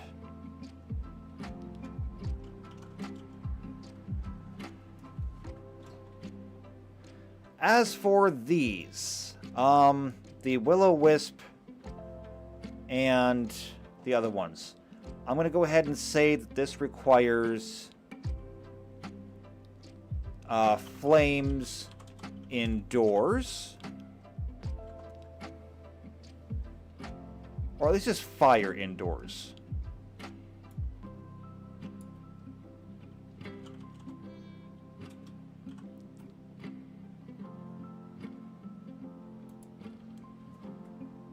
And then this one says lava and machinery.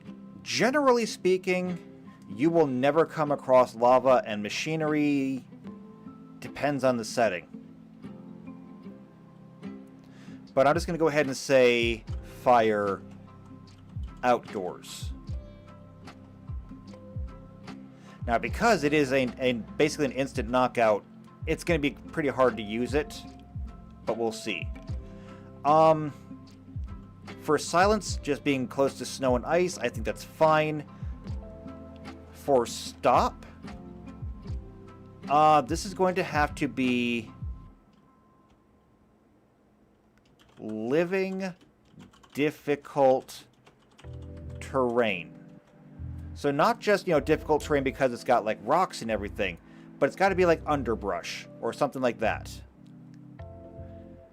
As far as the confused goes, it says stone outcropping or basalt. The other one is gravel, flagstone, stone wall, earthen. I'm not sure what to do with those, actually. I think I'm going to do this. I think I'm going to make the confused being stone outdoors and stone indoors.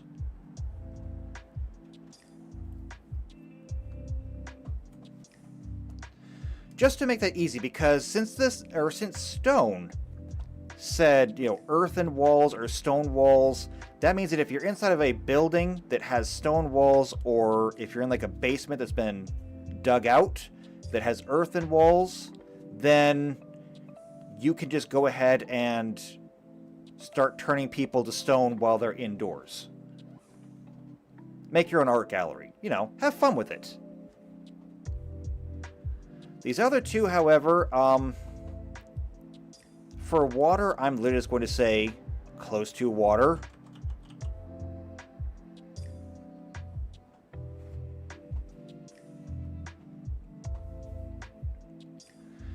And for Doom,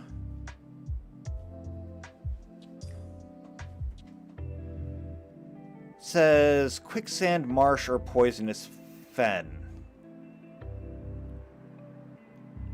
Those are all very specific. However, they are different terrains, I think, that we can use. Like, why don't we look at something here?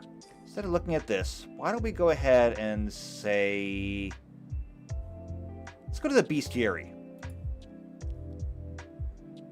And we're going to go to bestiary by terrain.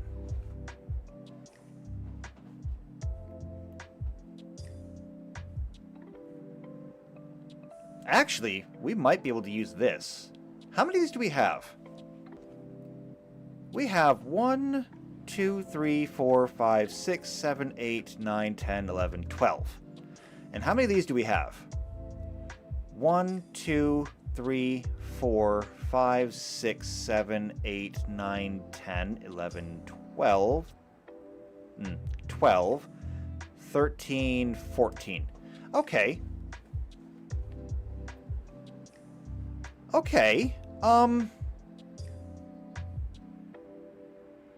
is there any way that we could tie these in?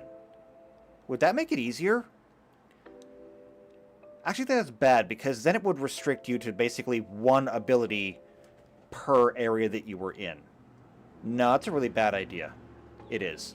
However, Bog, Marsh, and Swamp is in here. So, I think I'm going to do that.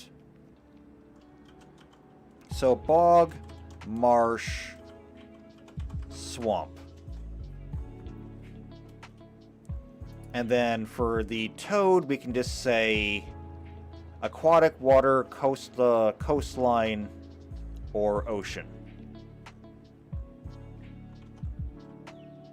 So aquatic, water, coastline, and then, yeah, ocean, sea, river, lake.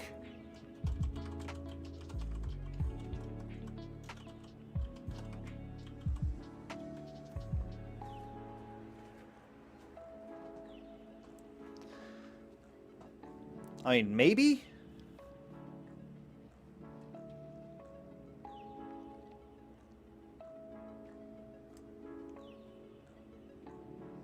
No, that's still a bit too general.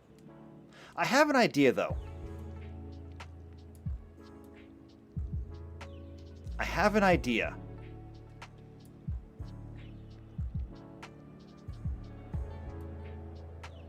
And here's what I'm going to do. I'm going to put this over here.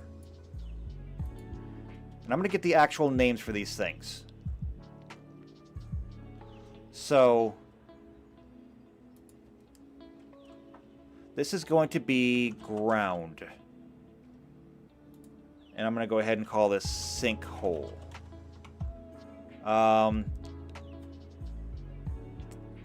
Toad is going to be torrent. Stop is tanglevine.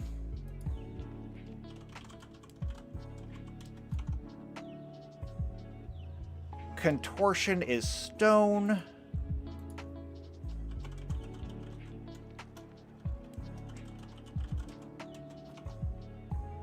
Tremor is confuse.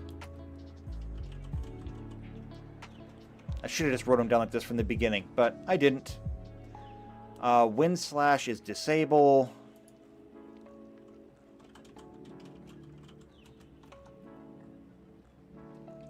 Will-o-wisp is sleep.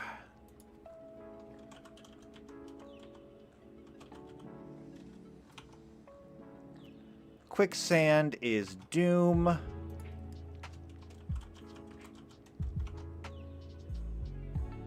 Sandstorm is blind.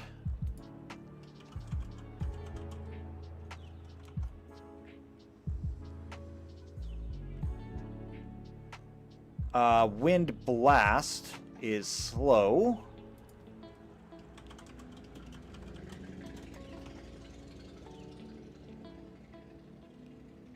Snowstorm is silence.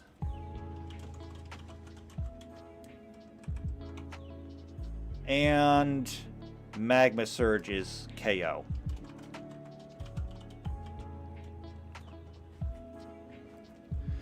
All right. So that being done,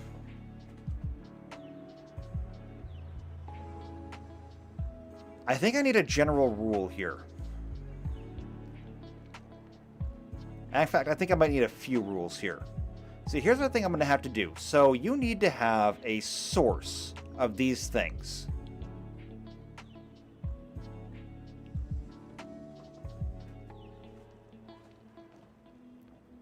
I think that's what I'm going to do. Alright, this is about to get really super complicated, so bear with me. So name, effect, source, terrain, and then notes. Okay?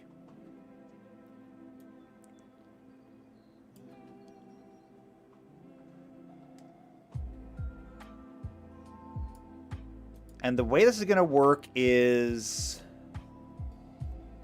this.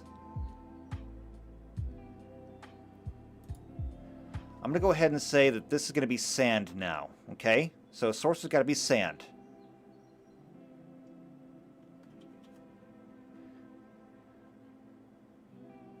I really need to stop touching that little dial.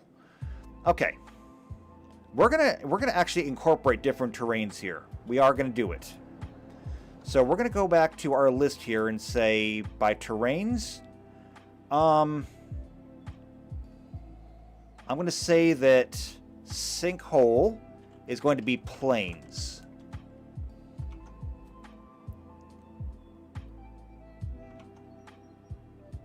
Wind slash is just going to be anywhere not underwater. Sandstorm, of course, needs to be desert. Will-o-wisp is going to be swamp. Swamp should be in there, right? Bog marsh swamp. I've already got bog marsh swamp for quicksand. I can double up on it, though. I can just say swamp. Bog marsh swamp. Magma surge is going to have to be mountains.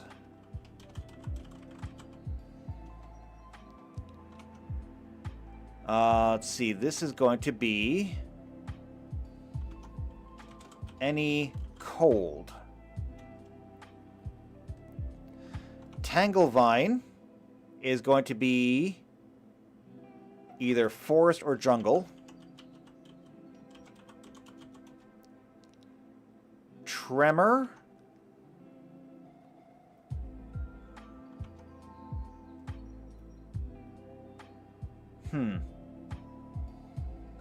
Tremor, I think I'm also going to do mountains. And then contortion will be underground. Now, the reason I do this is because I have a kind of a brilliant idea here.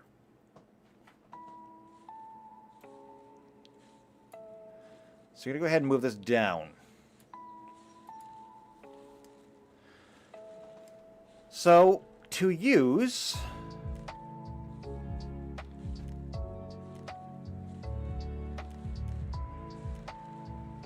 Right. So, to use effect... Let's see. The Geomancer must be within... JP says, I have a brilliant idea. Famous last words. Oh, you have no idea. Must be within 10 feet per Geomancer level to both a source and a target. Or must be in the appropriate terrain. Meaning, let me explain this, okay? Because this is kind of brilliant. This means that your Geomancer is essentially going to be a conduit for whatever the effect is. That means that if you want to put somebody to sleep, you will need to either be in a bog, marsh, or swamp, or have access to a fire. That means that if you are, and I'm just going to use a level 1 Geomancer for an example. A level 1 Geomancer will have a range of 10 feet. That means that if you have a friend who is holding a torch, that is a fire source. If you want to put somebody to sleep, however, and that person is 20 feet away from your friend, you will have to get in between your friend and the other person. And then you can act as the conduit to bring the fire from the torch and cast it on your target. Now, of course, that just means that you need to sit there and measure. Where are you? Are you 10 feet to your friend? And are you 10 feet to the target? If your range is only 10 feet, it might need to be a straight line. Hold on a second.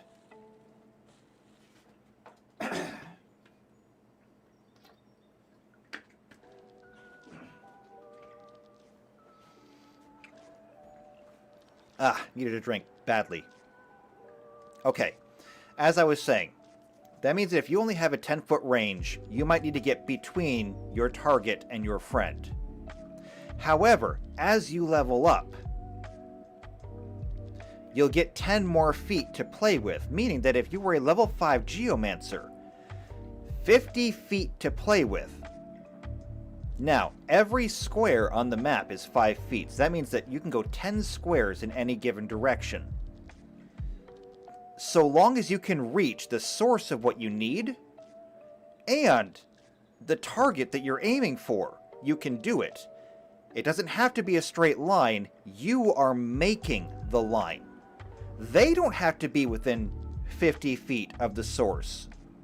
You just have to be able to touch the source and them at the same time. So, for things like air, that's easy. You're always within 10 feet of air. But you would need to be within, the right distance to your target. And since disable and slow do not actually hurt people, it's actually pretty okay. I mean, disabling them, you're just stopping them from taking actions, but they can still move.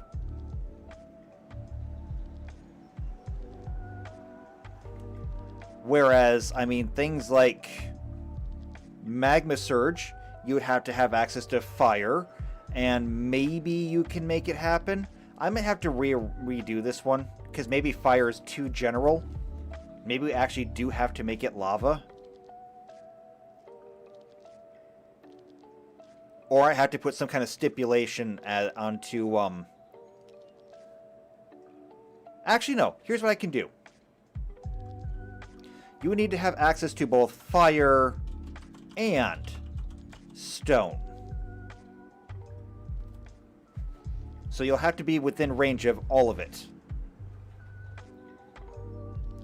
So if you're in an area that has a significant amount of stone in the ground, and you have access to fire, if you can combine those together, maybe you can knock somebody out in one shot.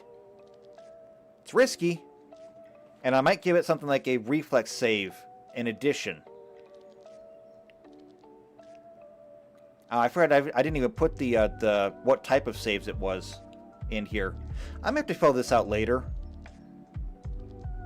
Right now, I just want to get this done because we know what it's going to look like. It's going to be just, DC 10 plus Geomancer level because they need to be pretty easy to actually overcome. That caps it out at a DC 15.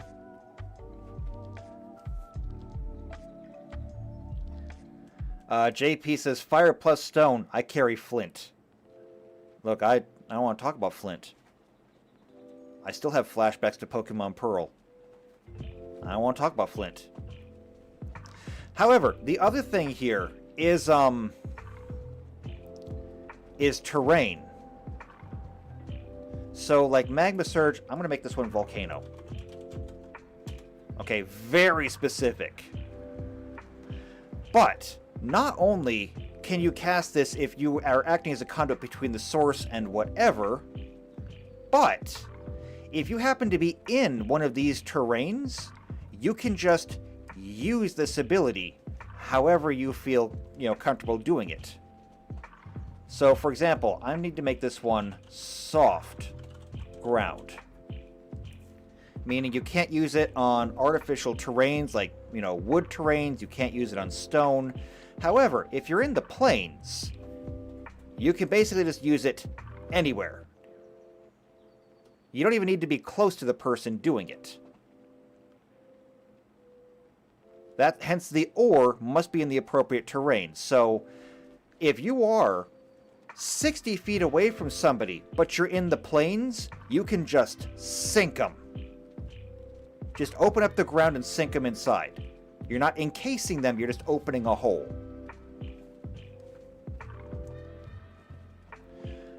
If you're in the desert, and you have access, the entire thing is sand, They can be 100 feet away, and you can just wave your arm and conjure up a sandstorm around them. This is where the terrains are going to be really interesting. So, Torrent, you can use basically anywhere that there is water.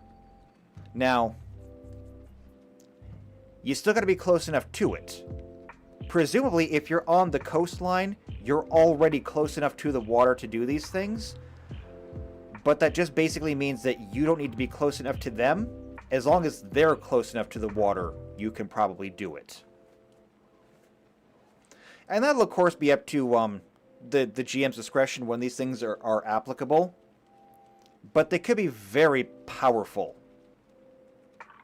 And they might mean that you might want to take the time to pick your battles if you have that courtesy.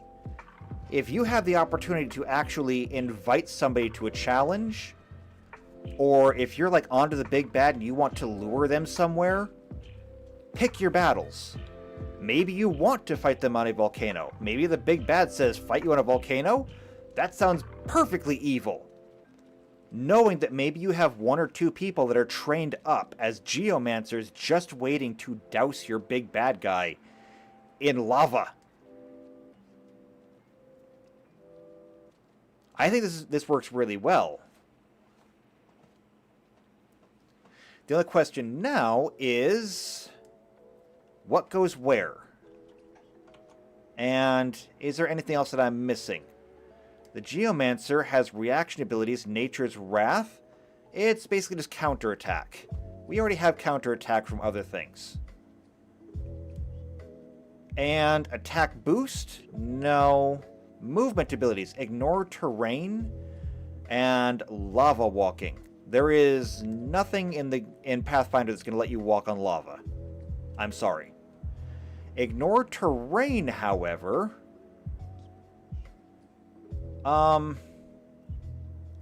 We might actually have something for that. I'm just not sure if I gave it to the Geomancer already.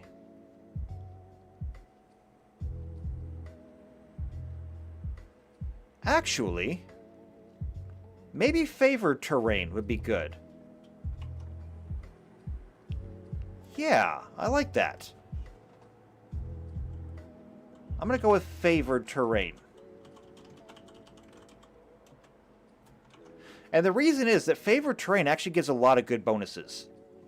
So, favored terrain. The ranger gets a +2 bonus on initiative checks and knowledge, geography, perception, stealth, and survival when they are in their preferred terrain. I mean, that's powerful. A ranger traveling through their favorite terrain normally leaves no trail and cannot be tracked, though they may leave a trail if they want. At the 8th level and every 5 levels thereafter, they may select an additional favored terrain. So it's not quite ignore difficult terrain, but it does give lots of good bonuses, which I think are appropriate to the Geomancer.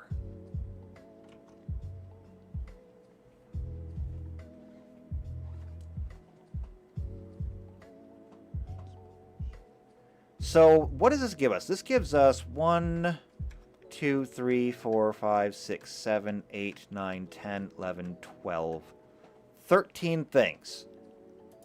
So I think we can go ahead and do the even distribution, kind of like what I suggested before. But let's go ahead and order these. So ignore terrain is 220. And you can't see that, but that's okay. I'm going to move this up. There we go.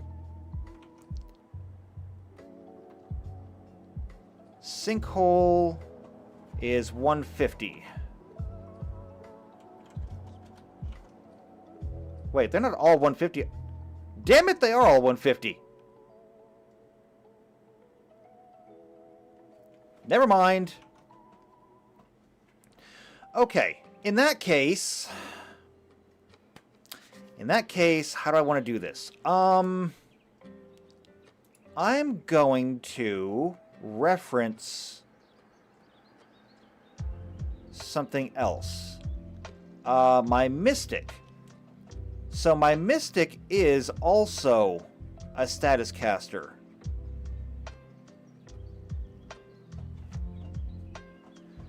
And my Mystic has Umbra, which is blind, Hesitation, which is paralyze, and Quiescence, which causes spells to fail. So blind is on the first level. Drain, Trepidation.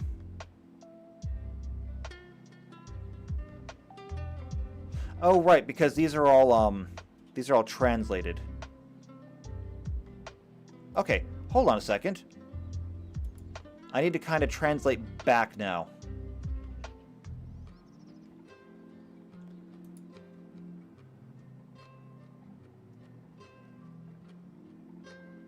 So, we've got Umbra, Hesitation, and Quiescence. So, blind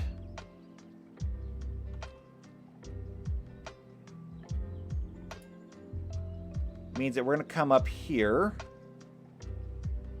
and go with Sandstorm.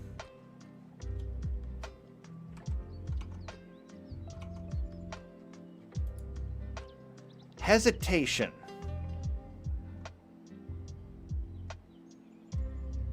Where is Hesitation and what does it do? Hesitation is Disable. Okay, our Disable skill here is Wind Slash.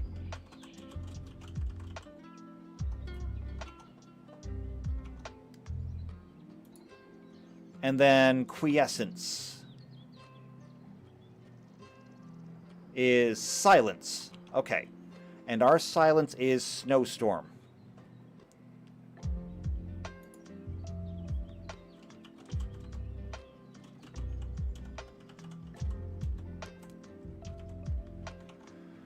Okay, next. Empowerment. That is a drain attack. Trepidation. Trepidation is minus 30 bravery, right. That doesn't translate. And ignore weather? Oh, it's Woodland Stride. I could have given that to the Geomancer, but I don't think it's really applicable. Let's see. Corruption. Which one was Corruption? Ah, Corruption is Zombie. We can't inflict Zombie. Invigoration is Life Drain. Not as much of this actually translates as I thought it would. Repose, no. Believe. Okay, this isn't working. I expected differently. I didn't get it. Okay, so we're going to have to do this on our own. It's going to have to be special for this one.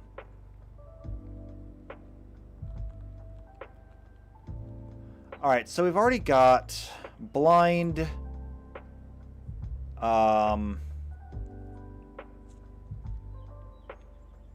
Disable. I don't really think I want Disable. I want to Hinder first. So instead of doing Wind Slash, I want to do Wind Blast. So that gives us Blind, Slow, and yeah, Snowstorm can stay there.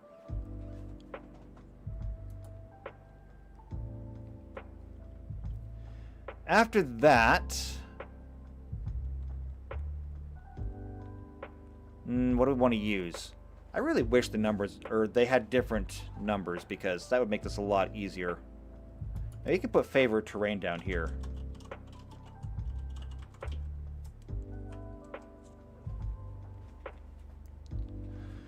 We know that Magma Surge is going to go on the bottom. So I can do that. Maybe we could work backwards.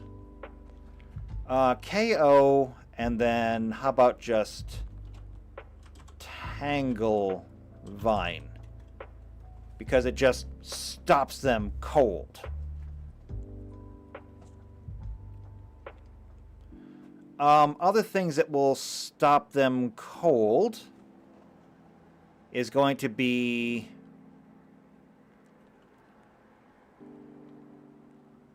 Let's see. Probably... Let's go with quicksand. And contortion. Because that's going to be doom and stone, which is basically petrify. And petrify is really nasty.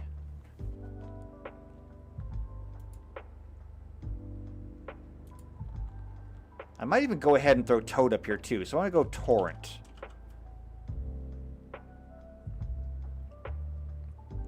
Well, no, not Torrent. Torrent can go a little bit earlier. I want to go with...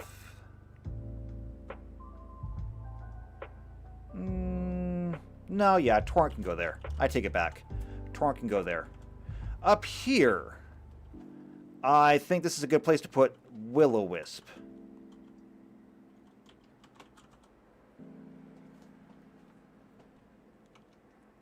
Yeah. Because sleep is also nasty.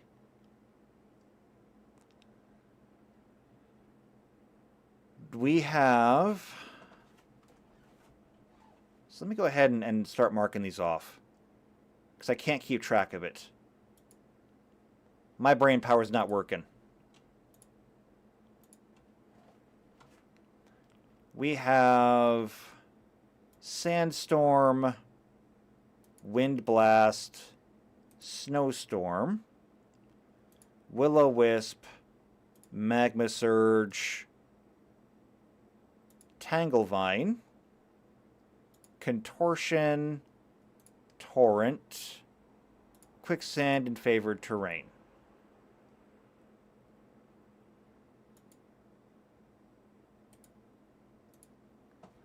Right, okay, so now we just have 3 left. So, immobilize and disable.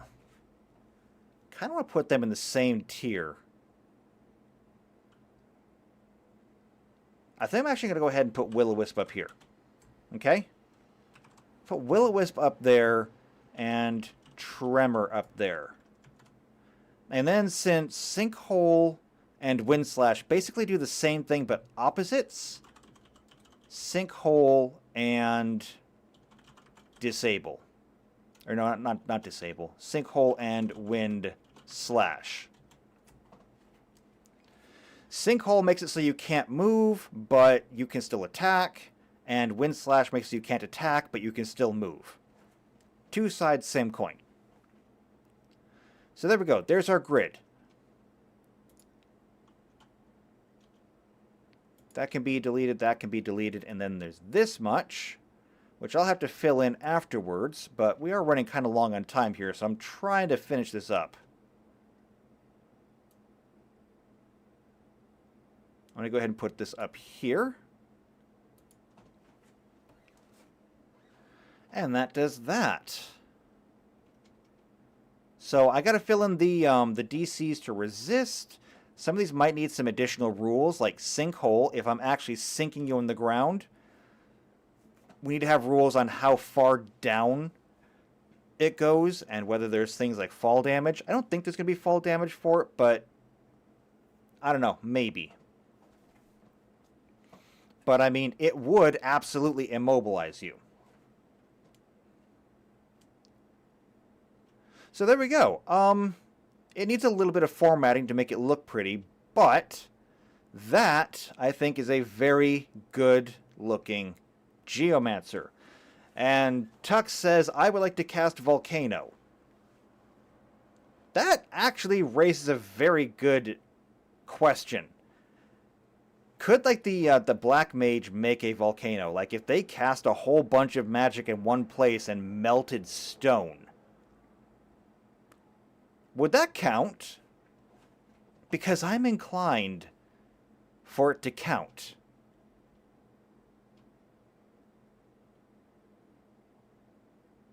I mean, this does say that it requires fire and stone. If I was to say it just requires lava, what happens if the black mage decides that they're going to just melt stone? Let's think about that.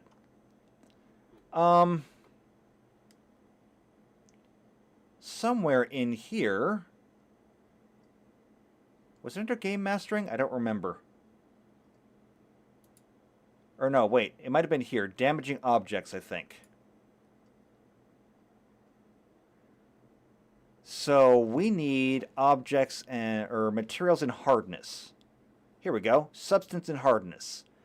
Stone has a hardness of 8 and 15 hit points per inch of thickness. Now that's to break it. What about to melt it? I'm not sure. Oh, what the hell was that sound?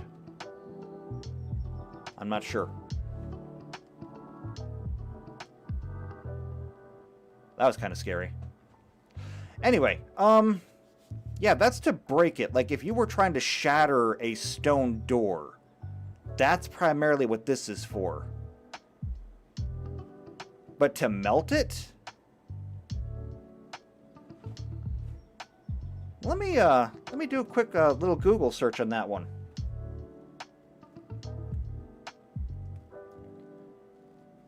Let me do a quick little search. So, Pathfinder, melting stone.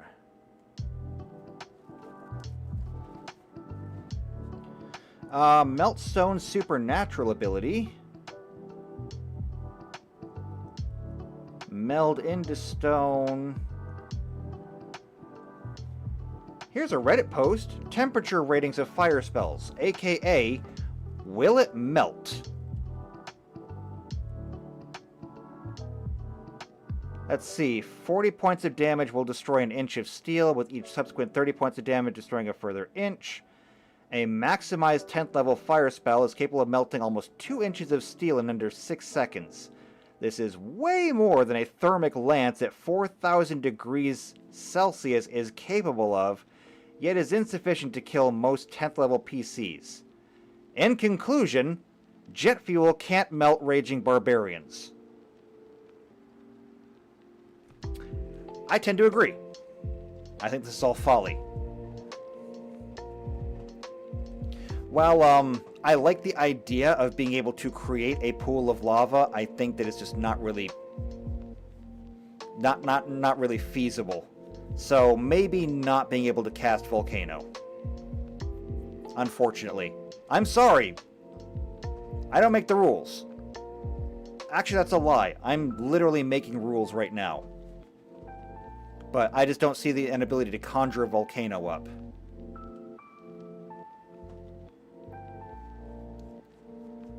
As it is, though, I mean, the ability to use Magma Surge is already going to be limited by having to have fire and stone present, and it's a 5th level Geomancer spell, and it's going to get an extra save against it. It's got a lot of limitations to it, so probably don't need to be able to summon a volcano. But like I said, I think the Geomancer really wants you to pick your battles. So, like, as I stated earlier, try luring the big bad to a volcano. I mean, maybe even get like a long board or maybe a tightrope or something and put it across the caldera of the volcano so that you can have, like, your battle across the open pool of lava beneath you. And then just get your Geomancers to raise their arms up and cause an eruption and just incinerate the bad guy on the bridge or whatever. I mean, get creative with it. You're a Geomancer. If you couldn't find it in at least Avatar: The Last Airbender or an Indiana Jones movie, you're not doing it right.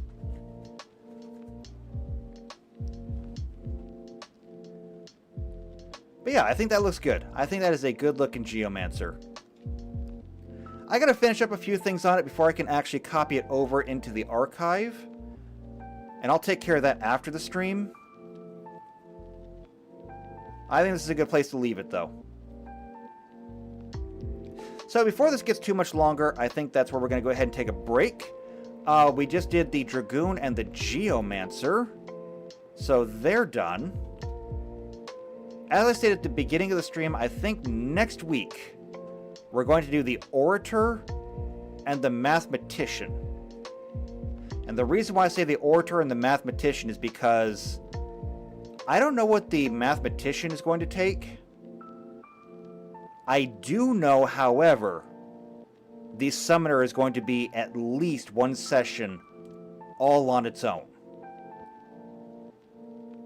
Because the Summoner is not just going to be one character, the Summoner is going to be a lot of characters.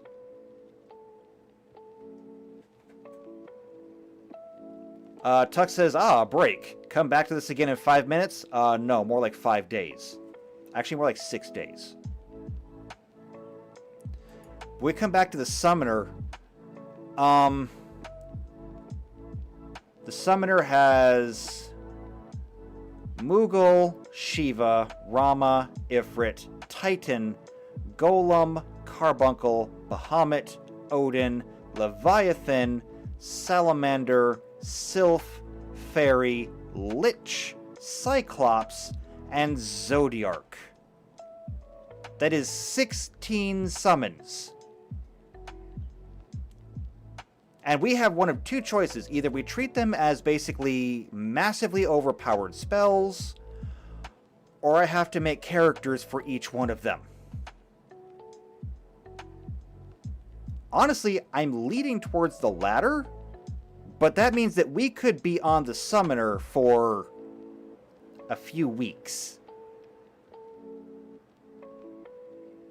So, I mean, I guess I will kind of leave that one to you. What you would rather see. Do we want to see just like big magic caster or actual Summoner? Your choice. But that's not going to be for another 2, maybe 3 weeks. Next week is absolutely going to be the Oracle and the Mathematician, and then we have a choice. We can do Samurai, Ninja, Dancer,